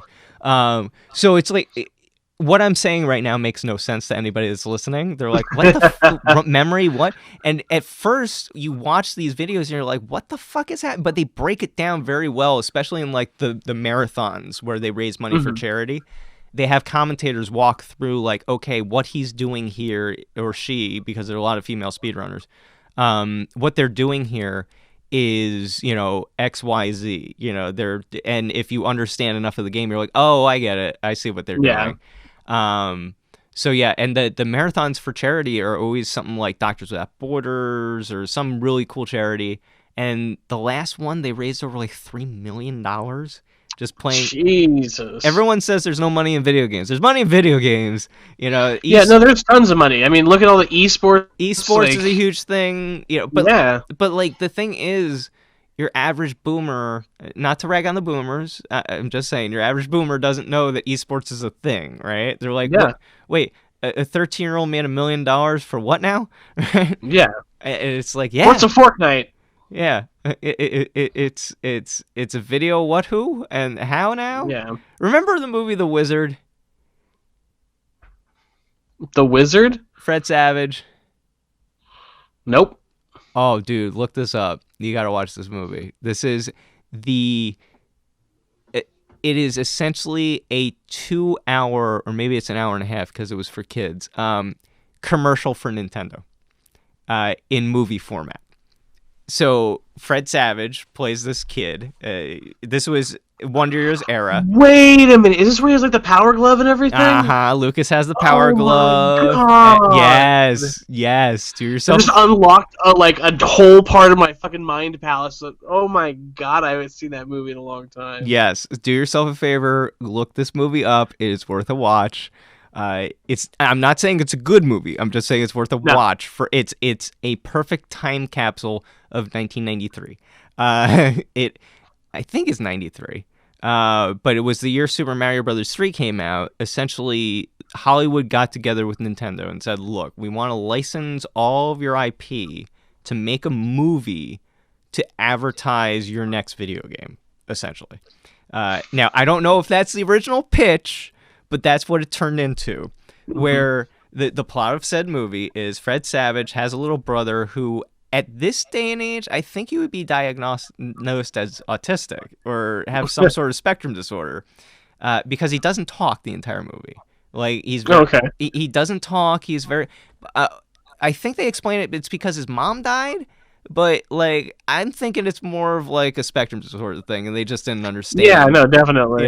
It's the 90s. They didn't know what was going on. My dad died when I was 10, and I do nothing but talk. Yeah, so it's weird. Anyway, so he has this little brother who turns out to be a wizard at video games. So, the wizard. He's just essentially he's what do you call it? A savant. He's just naturally gifted at it. And again, why I'm thinking spectrum disorders. Not that everybody on the spectrum has, savant abilities, but sometimes it's associated. Anyway, watch Rain Man, another good movie. So It is a good movie. they discover this playing. He runs away from home because the mother, like the father's got it. I forget. Typical Disney type stuff where it's like maybe the father's dating some new girl and they run off because whatever. Anyway, so Fred Savage and the little brother skip off. They team up with some 13-year-old girl who's also like some sort of video game hustler, because that's a thing in 1993, where she Put your quarters on the table. yeah, well, she plays for like $20 for these two suits that are wandering traveling salesmen, right? And they're playing on one of the Nintendo cabinets, and they're playing some game, and she tries to hustle them or something, but she loses or something. But then the kid wins, and then anyway, so they team up and they start heading towards this video game tournament that's going to take place in Orlando, Florida, at Disney, I think, or Universal, I think. Universal Studios, because I think they made the movie. And essentially they were going to have this big competition where all the best players play against each other to see who's the king of video games, and we're going to show a brand new game at the big competition. And the big game they play is Super Mario Brothers 3. And that's where, if you watch the movie, A classically competitive game. if you watch the movie, there are a lot of pro tips in that movie hidden throughout. And also they show off the location of the warp whistle in the first fortress in World 1 in Super Mario really? Bros. 3. Yeah, and that was like the first secret everybody learned was because of that movie, that at the end of the first part of that stage, you fly from the left, right, all the way to the left and up, and then you go through a secret door and you get the first warp whistle, and then you can jump to Giant World where everything's worth more points in the movie, but not in the actual video game. It was a plot device. Real MacGuffin. I really appreciate it. Yeah, and so if you want to know why I didn't get laid in high school, Or nobody wants to know why. Everybody knows why. it's because I was too busy watching The Wizard on repeat on VHS. Saying I gotta, you didn't have the Laserdisc version? no, I gotta figure out where the shortcut in Rad Racer is, because otherwise I'm not gonna get the high score when I go to the Nintendo World Championships, which was a real thing. The Nintendo World Championships. Yeah. It was after the movie they actually made it because it was such a popular movie for them. Like, screw it, we'll do it in real life. So they did it in real life via magazine entry and all sorts of stuff. And the cartridges from that actual game are now worth like 30 grand for the gold cartridges and like 15 grand for the gray cartridges, depending. It's like those ET cartridges that are lost in the desert. No, the ET cartridges are worth dirt because nobody cares. No, really? Oh, there's so many of them. And they found them, by the way. Oh, really? Spoiler alert for the documentary, in case you were wondering, they actually found them. So now they're just nothing. Yeah. So, it was more of a, like, did they actually dump the hardware? Yes, they wound up dumping it, but it wasn't because it was such a bad game. It was because Atari was going under at that point, and they were just liquidating stuff any way they could. And part of it got dumped. So, that's more insight. If you want to know more, just watch the Angry Video Game Nerd on YouTube. What am I telling you? But yeah, no, it's yeah, watching a lot of content is a big part of comedy because you get a lot of info from, understanding what's going on. I never understood the, like, I'm not going to watch other people's stuff mentality of some people. Yeah, I mean, I don't do it probably the day of a show. I probably wouldn't watch any stand up just because no. I do a lot of like offhand riffing and crowd work and shit, and I don't want to like have anything like actually pop out that I saw that day, but not like as a regular thing. Of course I watch stand up because I want to see, especially because like it's kind of like if you play guitar before you ever played guitar, you could listen to music and you'd hear the guitar and you'd be like, wow, that guy's a great guitarist because it sounds nice. And then you start learning guitar and then you listen to him again and you're like, holy shit, like technically the things that he is doing are fucking amazing, like and you appreciate it a whole new light. So as a comic, it's the same thing. And so when you watch an incredible comedian or something, you watch like a Mike Birbiglia or something like that, like who's so amazing at a specific part of comedy, you just like it's like you're studying. Like nobody tells a story like Mike Birbiglia tells a story. No, his way of telling a story and his affectation is just no one else can do that, right? If anybody else tried to do that, it would be. I remember the worst thing I ever saw. I was doing a show on the road, and somebody opened the show, and it was a new comic, and the booker did it as kind of like a favor to somebody or something. I don't know, but the comic got up and they were bombing with their own material. They really didn't have anything, and I was like, what are they doing, right? And the audience was wondering that too. And so then he acknowledged it, but then he went right into just doing Mitch Hedberg jokes, where he was like verbatim, just doing the jokes, cadence and all. And it was like, and the audience, because the audience didn't know any better, laughed because it was Yeah. the only funny thing they had heard, and they're like, "Oh, okay, this guy's funny, I guess," Mm-hmm. And then because nobody knows Hedberg except for comedians and people in college, uh, but yeah, it was like he got off, and all of us just kind of looked at him like, what did you just do? Like, what was that? But I was like, okay, he doesn't know better, I guess, because it was, small town, probably, Mm. doesn't get much chance to do comedy, doesn't understand, um, Yeah, I guess if you don't see it live, like they probably figure like, oh, cover bands play songs, like people just want to see these things performed. yeah, and like I get it, but no, don't do that. No, no, Yeah. never do that. Like there is like being influenced by the style of certain people. Yeah, oh, absolutely. We all like I watched a lot of Carlin growing up, and I have a love for language like he did, so it's inherent that we look at certain things the same way, but I have a totally different take on stuff than he Yeah. does. Like I'll use language in the same way that he does to get my point across, but I'm gonna use different words, different cadence, different style of delivery. Right. Yeah. But there are times where maybe I'll make reference to something he did, in terms of Well, like, yeah. I mean, yeah, there's a finite amount of things in the yeah, world. Like it's like when anything happens in the news, everybody is gonna have the same. Like when I said they should have named themselves Target. Like, of course, everybody made that fucking hack yeah. joke. Of course they did. Like, because It was the first it's thought. easy Yeah. and it's out there. Like, obviously. Um, And so everybody's gonna trod the same territory, but it takes that's why Carlin was such a fucking genius, because he would have takes that nobody else would have, oh yeah. or he at least had them before anybody else did. Well, it's funny. I just watched a clip of him today where it was black and white TV, one of his first appearances, and the audience didn't quite get it. It was Mm-hmm. so new what he was doing, and you could tell even he wasn't sure what it was yet, because it was his counterculture, Mm-hmm. right? Where he would hold up the counterculture and counter it, right? As the joke to the normies, right? So Yeah. it was a double joke where he would like talk about, um, what was it?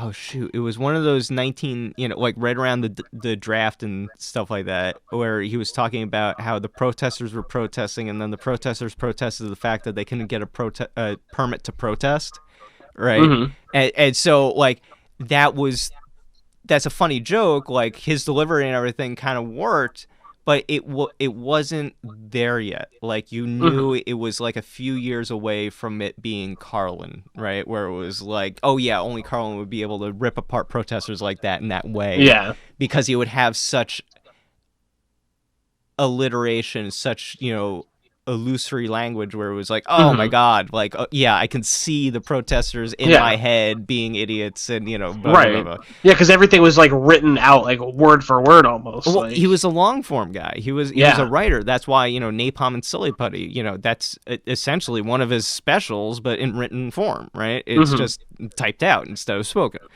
Yeah. That was his thing, and because he loved the language so much, and it came from this place of writing. But then I understand being a comic who also, I'll say stuff and I'll lose the audience sometimes, right? I'm guilty of that. Yeah. Where I just go too over everybody's head. I use a $10 vocabulary word, and I'm like, why'd I do that?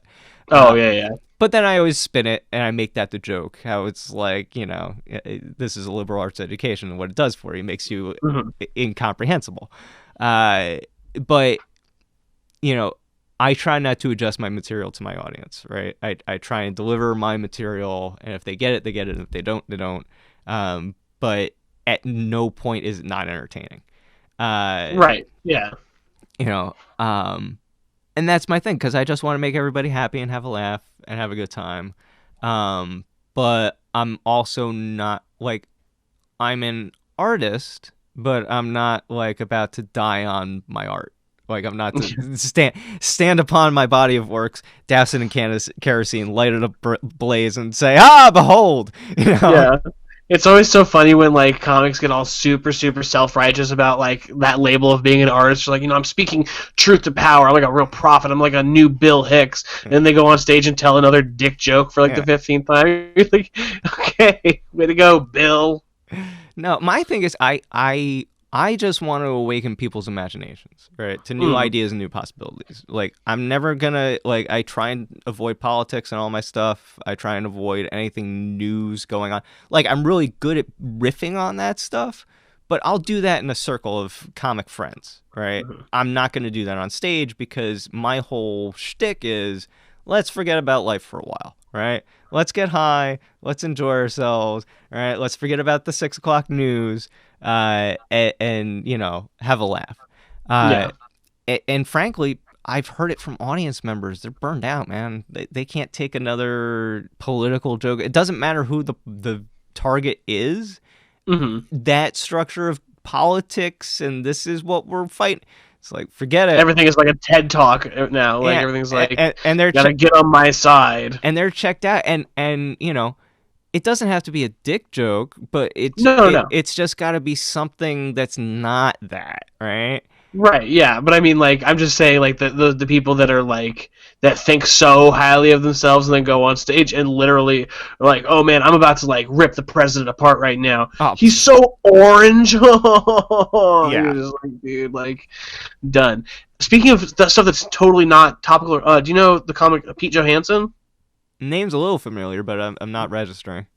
He's from Canada and he has a special on Netflix, and like, he's got it's probably a 10-minute bit on bears, and Oh, it's so goddamn funny, and it's so like it's a timeless bit because it's just bears, like, and it's a newer special, probably came out in 17 or 18, yep. and so it's nice to like have a thing that's not political and like it's a big important thing that we all have to like get on a bandwagon of, like, Yeah. comedy doesn't have to be a fucking a place where we're all like, oh, making a stand here. No. Wait, that's if I had any advice for a new comic starting out, right? Because I'm so wise.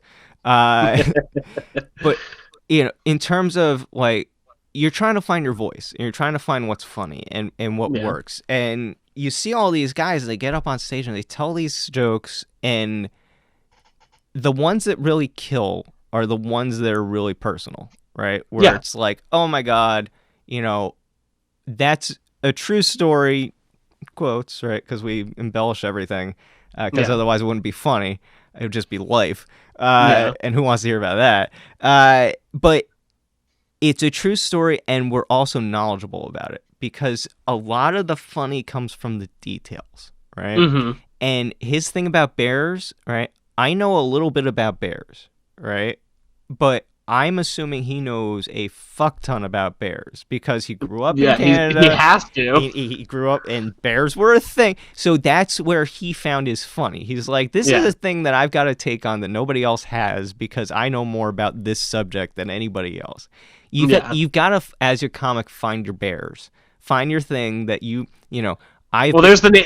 You found the name of the episode title is yeah, "Find Your Bears." find your That's bears. what this one's called. Well, I just call him by the name of the comedian because I assume we're all Okay. going to get famous enough that people will be Googling this in the future. Hey, I brought somebody to the last podcast I was on, so maybe they'll listen to this one too. Yeah. But find your bears. It's you've got to find that thing that you're funny with, right? Like Right. with me, it's I just lean into the fact that I nerd out about everything, right? Mm-hmm. And especially doom and gloom shit. All right. I will tell with a gleeful smile on your face, I will tell you about the various ways we are all facing a certain doom because I've been reading about it nonstop Yeah. and I want to share this information with you. You're like, why? And I'm like, Yeah. because it makes me happy to make you fearful. But that's the thing. Like I've found my bears in various arenas where it's like, okay, you want me to do an hour? I'll go do an hour because I know all my bears, right? I got my Mm-hmm. bears in a row, and they're all ready to be funny. That's why family stuff works so well, right? Right. Because you know your family, and if you're good at painting the picture of who those people are, right? In a quick few words of, you know the archetypes, you know how to pin them down, you know how to relate to it, and then you give it a little bit of color. It's like, Hmm. my uncle who drinks too much, and he's got a Tom Selleck mustache. Okay, now I'm imagining he's got the chevron mustache, and I'm imagining drunk Tom Selleck. All right, now Yeah. you can, and he's wearing a Hawaiian shirt, and it's like, okay, now I've got a little more color to the character, and you can give it some more detail, Hmm. and those are funny things because inherently Tom Selleck being drunk is funny to me. Uh, Yeah. but Higgins, yeah, what do you want, Higgins? I'm gonna go drunk drive the Ferrari around Hawaii for a Don't you bit. know who I am? I'm Magnum OE. I'm a piece of shit. No, dude, they rebooted that series. I have not watched an episode of it because you can't reboot that series. I'm sorry. Nope. There was only Nope. one Magnum PI. Yeah. But that's the thing where you give it that color and that depth, and you give it those little touches that no one else can. Yeah. And then you deliver those jokes, and you refine them as you work them on stage, and you find the funny in it. Yeah. But yeah, you just gotta find your bears. You gotta find your bears. Yeah. If I have any advice for anybody in the world, it's even outside of comedy, man, just find your bears. Find what you know and fucking pursue, and find a passion. Yeah. Be it bears or platypuses, platypi, Platypi. platypon. I think it's platypi because I don't know. I would say it with authority and everyone would believe me, but I want you to Yeah. I want you to Google for yourself whether it's platypus or platypuses or platypi. Because octopi is But it's not. also octopuses. No, it's not correct. It's Oh, okay, octopuses. yeah. Yeah, Yeah. everyone who's smart says it's octopi, but it's actually octopuses.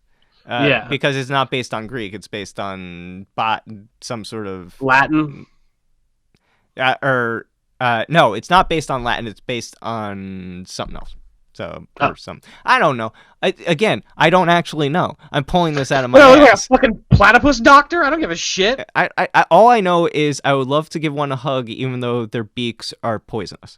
So I would hug one. Yeah, Yeah. I'll take that on. And then I would eat it. I would like to eat a platypus. I wonder if they taste good. I bet they taste like cartoons. Yummy. Yeah. What are the things in Texas? Armadillos. I was gonna say rednecks. No, I was gonna say aardvarks, but I knew that wasn't right. Armadillos taste like the plague. Don't eat them. They actually do carry the plague. Oh, okay. They're the only mammalian species that carry, or are they? Yeah, I think they're mammalian that carries the plague, other than us, Fun. or that can transmit it to us. They're the only species that can transmit it to us, I think.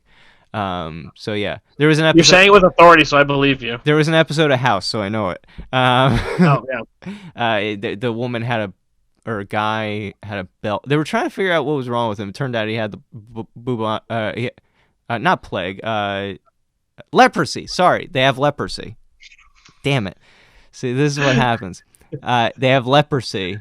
And Okay. they were trying to figure out what was wrong with this patient. It was that they got leprosy from this armadillo belt that they've been wearing, Oh, okay. that they bought in Texas or the Southwest I somewhere. mean, an armadillo just seems like a really thick, wide belt. Like it's just like it's a long thing that like wraps up into a circle. It's like already a belt. I can see why you would Remember, make one. it's in segments, right? It's the armored segments. Oh, like so yeah, it's you like wouldn't- plate armor. yeah, you wouldn't get a solid strip. You would have to take a strip from. Well, it's got to have a full body underneath there. No. Like It can literally. An armadillo is not just. It's not a fucking Zord made of stuck together segments. No, it's like a 1930s Mickey Mouse cartoon where it takes off this giant jacket that is all of the layers, and underneath is just this chihuahua. It's you the know? only steampunk animal. It's just gears and fucking. No, it's just a chihuahua underneath. It's a chihuahua Oh. with a Napoleon complex, right? It said, you know what? I'm tired of being a tiny dog. I'm gonna turn into some kind of weird armored creature with this crazy coat I'm What gonna is wear. an armadillo? What do you think an armadillo is like closest related to? It's not a dog. Is I it? think think it's a Like a mammal of some rat? kind, but I think it's like It's kind of, I mammal, mean, yeah, it's a mammal, but like a dolphin's a mammal. but like a mammal lizard. It's Yeah, it's like a mammal lizard hybrid. well, no, I'm Like the royal family. the royal family aren't lizard people; they're mole people. Get it right. Get your That's just because they're covered conspiracy in right. skin lesions. Yeah, they're mole people. Um, uh, I love conspiracies are fun, uh, but Yeah. the best ones are the ones you can never figure out. Yeah, that's like when there's just like a constant, mystery. Like, I mean, I believe in aliens hardcore. I'm a Yeah. big alien guy, Oh, especially like nowadays. okay. I've I I hate to cut you off, but I've got an idea. I want to pitch you this idea, and we're gonna riff it out. Okay. Okay, okay. Here's the idea: Twilight Zone type episode. All right. So do you how many Twilight Zones have you watched? Um, 8. Oh, okay, that's a specific number. Um, I just picked it random. no, but like, have you seen a lot of them? Or I've seen the glasses one. yeah, I've seen the pig face one. okay, I've seen the one where they thought they were like heading into the sun, but yeah, it turned out that they were she was, actually like going away from the sun. yeah, she had a fever. Um, yeah. Okay, And four other ones. okay, all right. So the one I'm thinking about as the base, because everything's everything, right? So the basis for the premise is based off an episode in which there was a gangster and gambler who dies, and he winds up when he thinks is heaven, right? Where it's, he's got a penthouse apartment, he goes to the casino, he wins all the money, he robs all the banks, but the thing is, there's no thrill in any of it because he's always gonna win. He's never gonna get caught. Like, he's never gonna get killed. And he's like, this is terrible. And they're like, yeah, because you're in hell.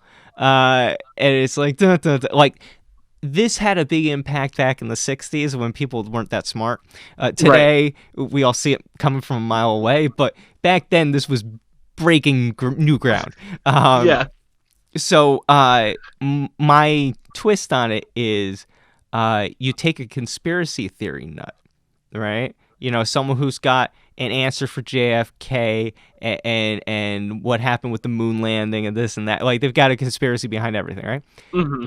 And you essentially have a government agent take them to the secret archives of all this Area 51, blah, blah, blah. And it's like, here's all the secrets. Here's the truth behind everything. And they learn everything, right? And then they're just miserable, right? Because they know the truth.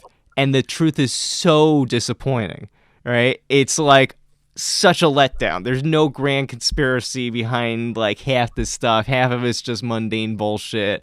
If there is a conspiracy, it's really lame, right? It's just like, and then he knows all this. And he's like, there's no joy in my life. This sucks.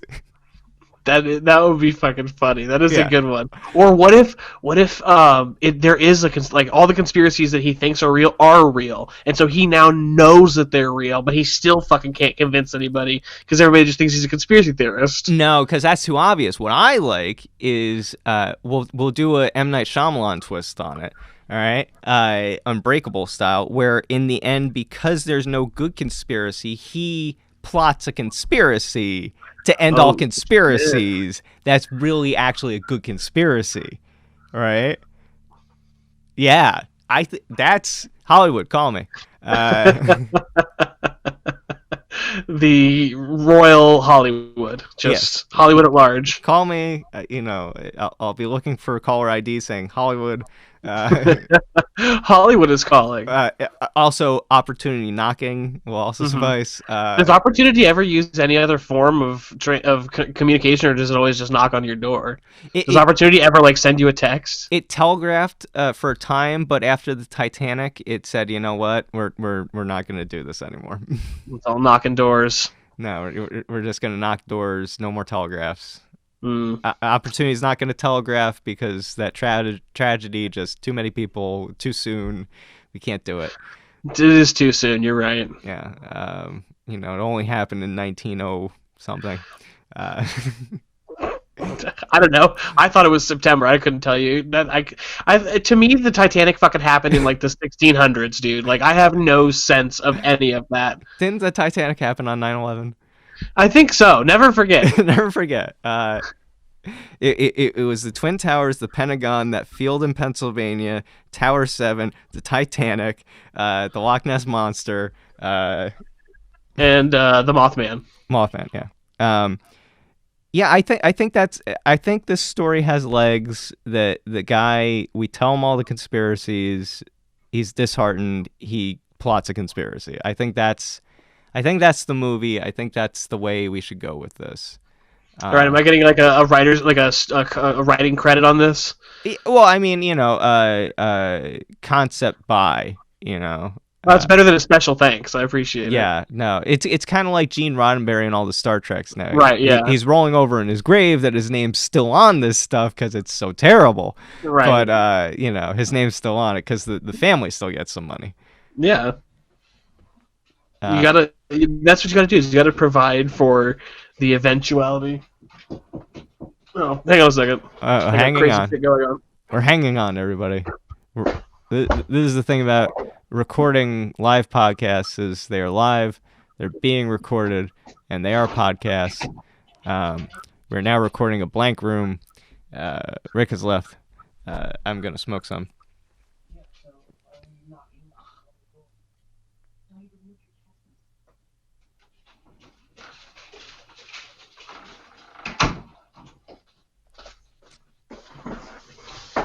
Nothing like quarantining with your mother. Oh, hi, Mom. Hi, Mom. Yeah, she had to knock on my door to tell me to check my text messages. And does the text message say, come talk to me? No, the text messages say, platypus meat is fishy tasting. Armadillo meat tastes like fine-grained, high-quality pork. However, armadillos carry leprosy. So, she had to jump in and put her take onto it, which we had already gotten to. Yes, I like the fact that your parents, like my parents, like to snoop on what you're up to. Because, while your parents are listening at the door to make sure you're not watching pornography, I assume, my parents like to stalk me on Instagram to find out how much, and if I am smoking weed, and then to send me text messages telling me to knock it off. But if you're gonna stalk me on Instagram, please like and share. I mean, come on. Yeah, this is your fucking parents. This is my career, after all. Yeah. I do need some support. Think of it like the time I took that trip to Spain and I made you sell all those chocolate bars for me because I wasn't going to do it myself. Yeah, think of it like that. Yeah, it's a return on an investment. Yeah, the investment is getting me out of the house for a summer in Spain and getting me some culture. So, yeah, sure, I'll hawk these chocolate bars at work just so that I don't need to have keep haunting you to do it because you won't. So share and like some of my posts. But no, that was an earlier point. I stopped doing Instagram because I just couldn't. Like, I had regular things I was doing every Monday through Friday, but with this whole lockdown, I'm just like, I can't do it. I can't. Yeah. It feels like there should be so much more time for things, but it feels like there's so much less time. Like, it's not. I don't know what it is. It's not even that. It's like I can't think of not a good reason to make stuff, but more of a like, this stuff is all pre-lockdown. Like, it doesn't make sense anymore. Like, we're all living a different life. And none of my previous comedy, like, Office Ducks and stuff, is right for this at this moment. Yeah. So yeah, no, it's you have to like adopt a whole different tact, and then like I think there's a lot of people who are thriving in this sort of atmosphere of like a forced no live shows, and like this is what we have to work with. Yeah. And then I think once live shows take off again, I think there's going to be a lot of people who kind of like fall out of it again because this wasn't, it was more like this period of time was what they were more prepared for. Yeah, I think what you'll see is A lot of people have been podcasting during this time, so we see a lot more Hmm. podcasts popping up, or at least getting more consistent. You'll see some people make the transition away from live performance. Like, some people will figure out, oh, I'm a better writer, and I didn't care so much for the stage. It was a great place to kind of work some stuff, but it wasn't Hmm. like my passion. Like, I want to do this. Like, that's the thing about comedy. There's so many avenues to get into. Right. Yeah. It doesn't. It's not like it's barely any of it is actually performative. Yeah. Like, I'm great with like marketing and tech stuff because, that's just my background. So I'm always teaching and showing people like, oh, if you want to get a podcast set up, here's how you do it. Hmm. And if you want to do this, here's how you do it. Yeah. Because I'm really good with that stuff. But that's the part I don't want to do all the time. It's like, Yep. I want to be doing the podcast, but I would not want to be doing the gear setup and Yeah. production every time. I want to hire somebody to do that. Yeah. The last podcast that I ran, I literally was doing all of the recording, engineering, editing, posting, marketing, Yeah. like every aspect of it was me. And then I had a co-host who like was on the show with me, Yeah. and he would help set up the microphones with me, Yeah. and he would share the things that I crafted. Like I'd make all the posts for everything, and he'd share it.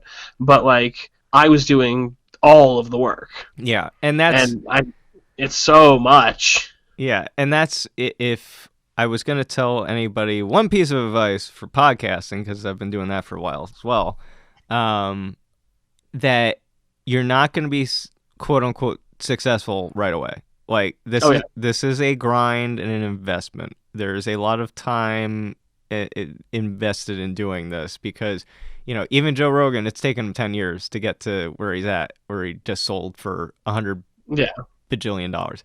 But that took 10 years of, in the beginning, no sponsors and no money and just Hmm. doing it out of his pocket with his Fear Factor money. And then, Yeah. now he's got corporate sponsors, which is great. And then now he just made the Spotify deal. So that's great. But you're going to be trying to even just beg people to come on your show for a while, right? And, Yeah.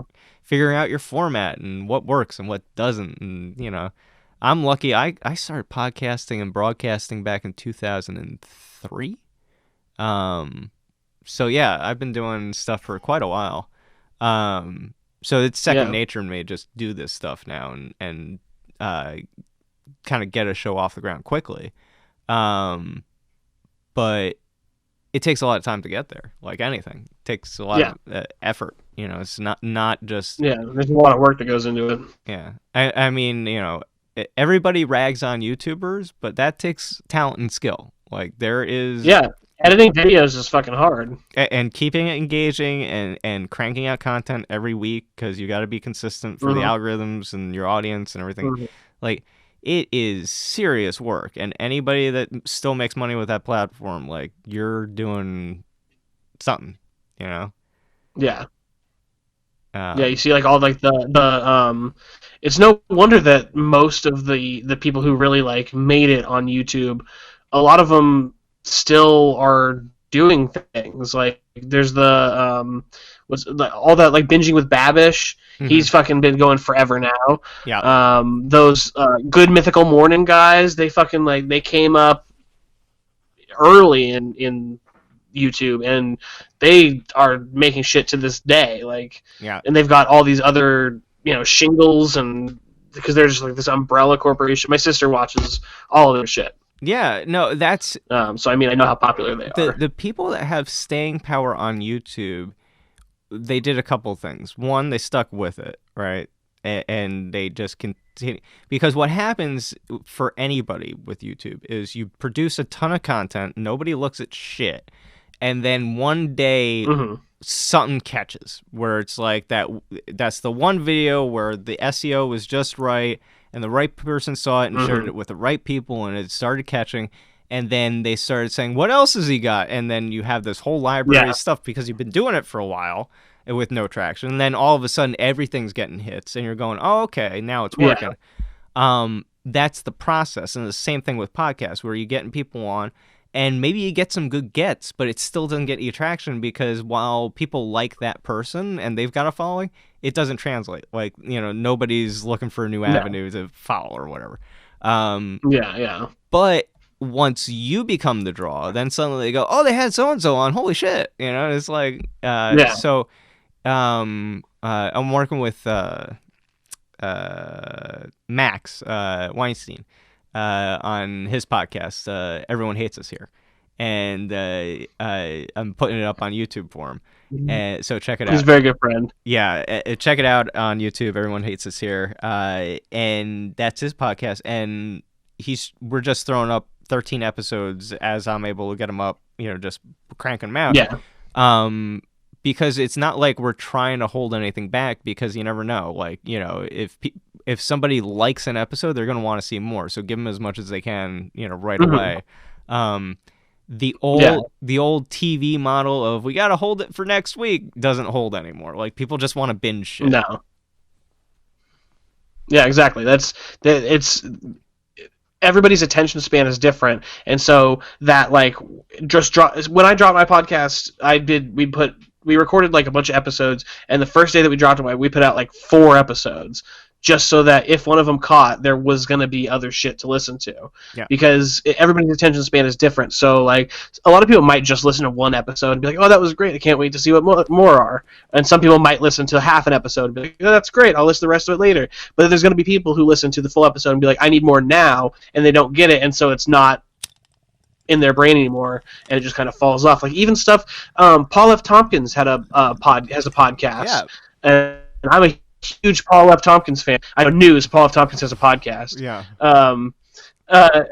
And he's got this one where it's called The Neighborhood Listen, and it's just like a random premise for a show, and it came one episode at the beginning, and I listened to the first episode. I was like, "Oh, this is great! I'd like to listen to more," and there weren't more, and now I just like forgot about it and just re-added it to my Stitcher thing, earlier today. Yeah. And there's like so many episodes now the whole time because there wasn't that like big immediate like big collection of stuff to keep me hooked. Right. Yeah. And that's that's the piece of advice where it's like don't hold it so precious you don't put it out. Like as soon as you've got it, put it out. Like just don't worry about perfect releases. Just get the content out there, because nobody cares about the release. Everyone cares about just finding it. So yeah, exactly. And also, try and do or not comments, but not captions, but transcript. There you go. If you can, and you're gonna see that I have no transcript on mine because I'm lazy. But there are like transcripting services and subscription services where you can put the audio through it and it'll give you a transcript. It's not perfect, but it's good enough. And then that way you get the SEO and the description and everything. So, but just little podcast hacks for you. Learn a little something. I try and make this educational. Well, it's not only entertaining but educational. It's a multi-headed beast. Yeah. Well, speaking of podcasts and everything, let's work towards winding down. But before we do that, let's cover what podcasts do you have going? What things should people be on the lookout for? Social media, et cetera, et cetera. Oh yeah. Like I said, all my shit is on such a low burner right now. I wish I had something that I could promote. I'm just on at Who's Rick Storer on all the Twitter and Instagram and everything, and I post funny jokes all the time. I'm super followable. It's a great, very entertaining. That's what I would advertise. I wish I had a podcast. I wish I had a TV show. I wish I had a book that I was selling. I wish I had a special dish I could cook you. But all I have is fucking follow me. Yeah. Well, I mean, you just gotta one day at a time. Just start putting something together, and before you know it, you'll have that Netflix pilot, and you'll be on your way to hanging out with Paul F. Tompkins in person.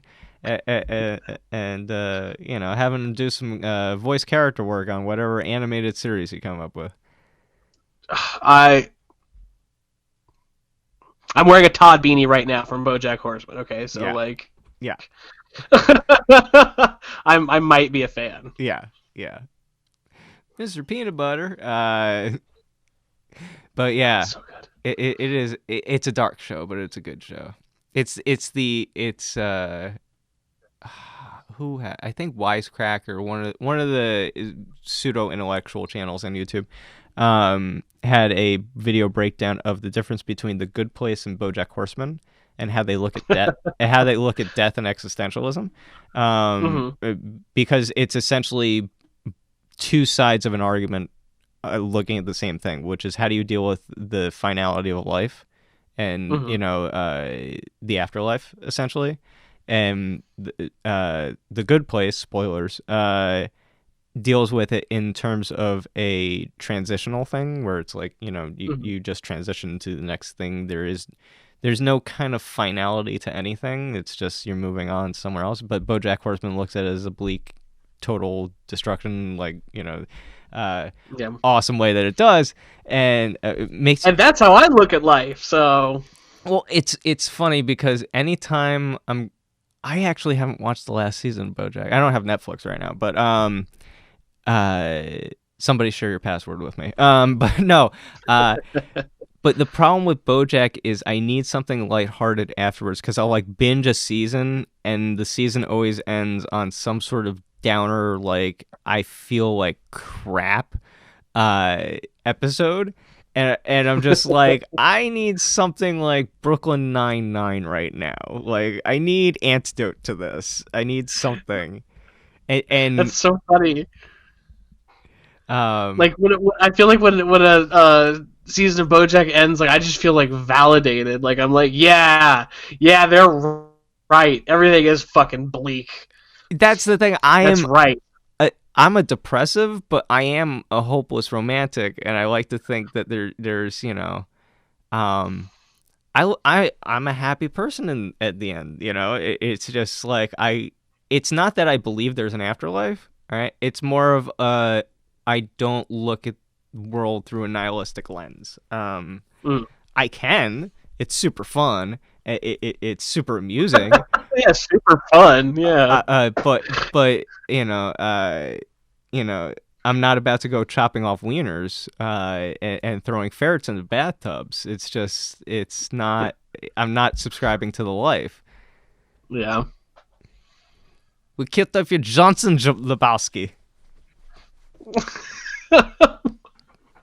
We believe in nothing. We are nihilists.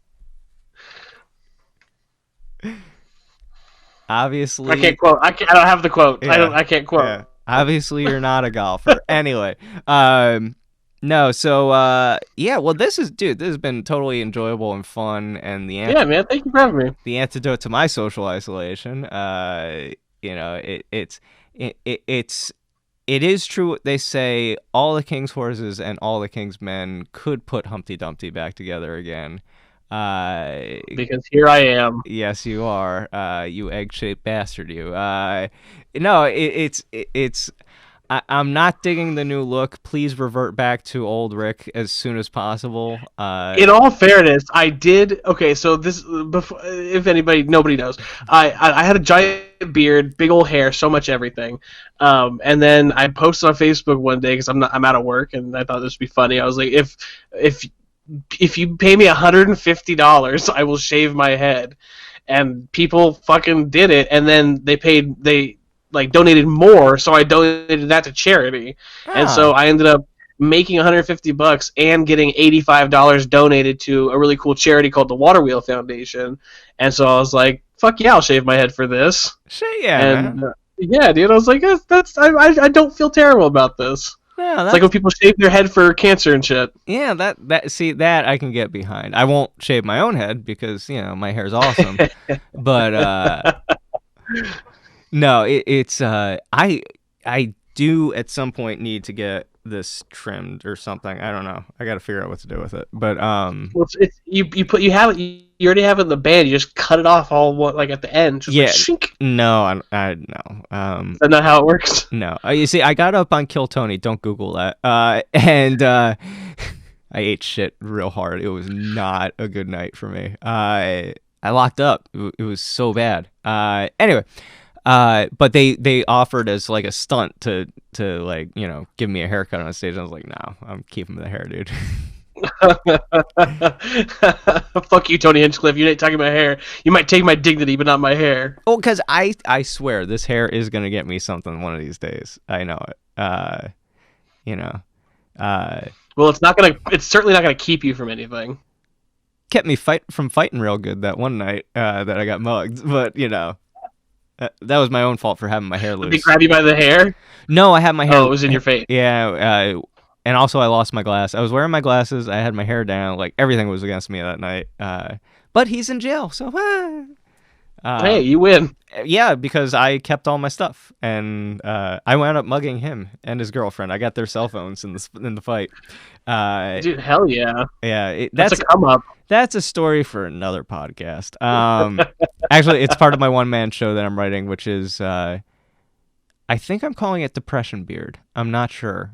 I'm working on it, but it's gonna be interesting. Teaser. But yeah, so look for that when the apocalypse ends. And Yeah.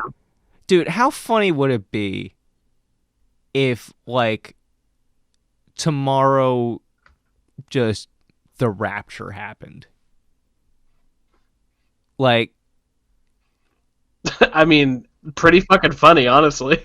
every Like, if out of all of everything, yeah. that was the thing that happened, yeah, I would just like, you just look around, people are floating up, you just start laughing. And just, you're like, yeah, this just checks out. I'm an atheist, and so like with everything that's bad that's been happening this year, for it to just be like justified, we'd be like, nope, it's because there's actually religion. I'd be like, all right, you got me, Jesus.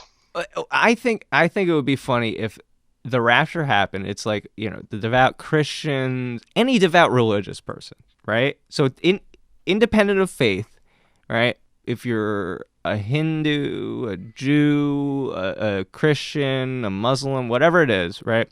All those people, as long as you're devout and follow whatever your God's rules is, right? They all rapture tomorrow. What if you're in like a cult? What if you're in a cult? Do cults count? Cults don't count. That's the funny part, because they figure out that their thing's bullshit and they turn on their leaders. That's what I want to say. So cults don't rapture, but everybody else raptures, right? What do you do? Like, oh, they were right? Like, you know, you and I are clearly still here. We're clearly still here. Yeah, absolutely. Right? And we're like, oh shit. Like, fuck. I mean, honestly, I don't think it would change my life in any way, except that there would be more room for things. Well, no, but like, but think about it. But think about the consequence of that, right? Just logically for a second in your mind, right? There is an afterlife, good place. There was a set of moral tenets that we should have been like blah blah blah blah blah, and we got left behind. Like, right. That's gonna break your brain. Like, I don't think. I mean, yeah. I think at some point, like, you give that 24 hours of just like weird, right? Like, weird, yeah, crazy, right? And then you're just like, but wait. What happens when I die? Yeah. What? Oh shit. Oh no. I'm going to hell. Does that mean hell exists too? Yeah. Consequently, it means there has to be a hell, right? Well, I thought, didn't the Catholic Church say that there's no hell? No. They've been getting all warm and fuzzy to try and convert people lately because they're losing all the kitty touching. They're losing their numbers. Seriously, talk to a devout Catholic nowadays. They're all very depressed because of what the church has become. They're like, I don't like between all the kitty touching and like things they're not happy about any of it. But then again, Catholics are never happy about change anyway. Well, they've had it too good for too long. Well, they got a president. They got one, and they killed him. Yep, they got one. That's all you need. Yep. They got one, and they made an example of him, or at least the CIA did. This is what happens. Yeah. Yeah. See, we've come full circle back to It turns out conspiracy that's one theories. of the real conspiracy theories. Yeah. Yeah. Oh, it was the Catholic Church because JFK was preaching Vatican II. Vatican II, Electric Boogaloo. Oh no! Oh, you don't know about Vatican II. Okay, so that's a deep cut. Apparently, like there was a whole Reformation that happened within the Catholic Church that turned into Vatican II, which is what the Catholic Church is today. But they're like the original Latin Mass and all that stuff was the original Oh, you're Vatican. talking about like with the schism and everything with the Eastern Orthodox Church? No, it's more of a like I don't. I'm also talking on my ass right now. Actually, Catholics are going to be No. commenting like, "What the fuck are you talking about?"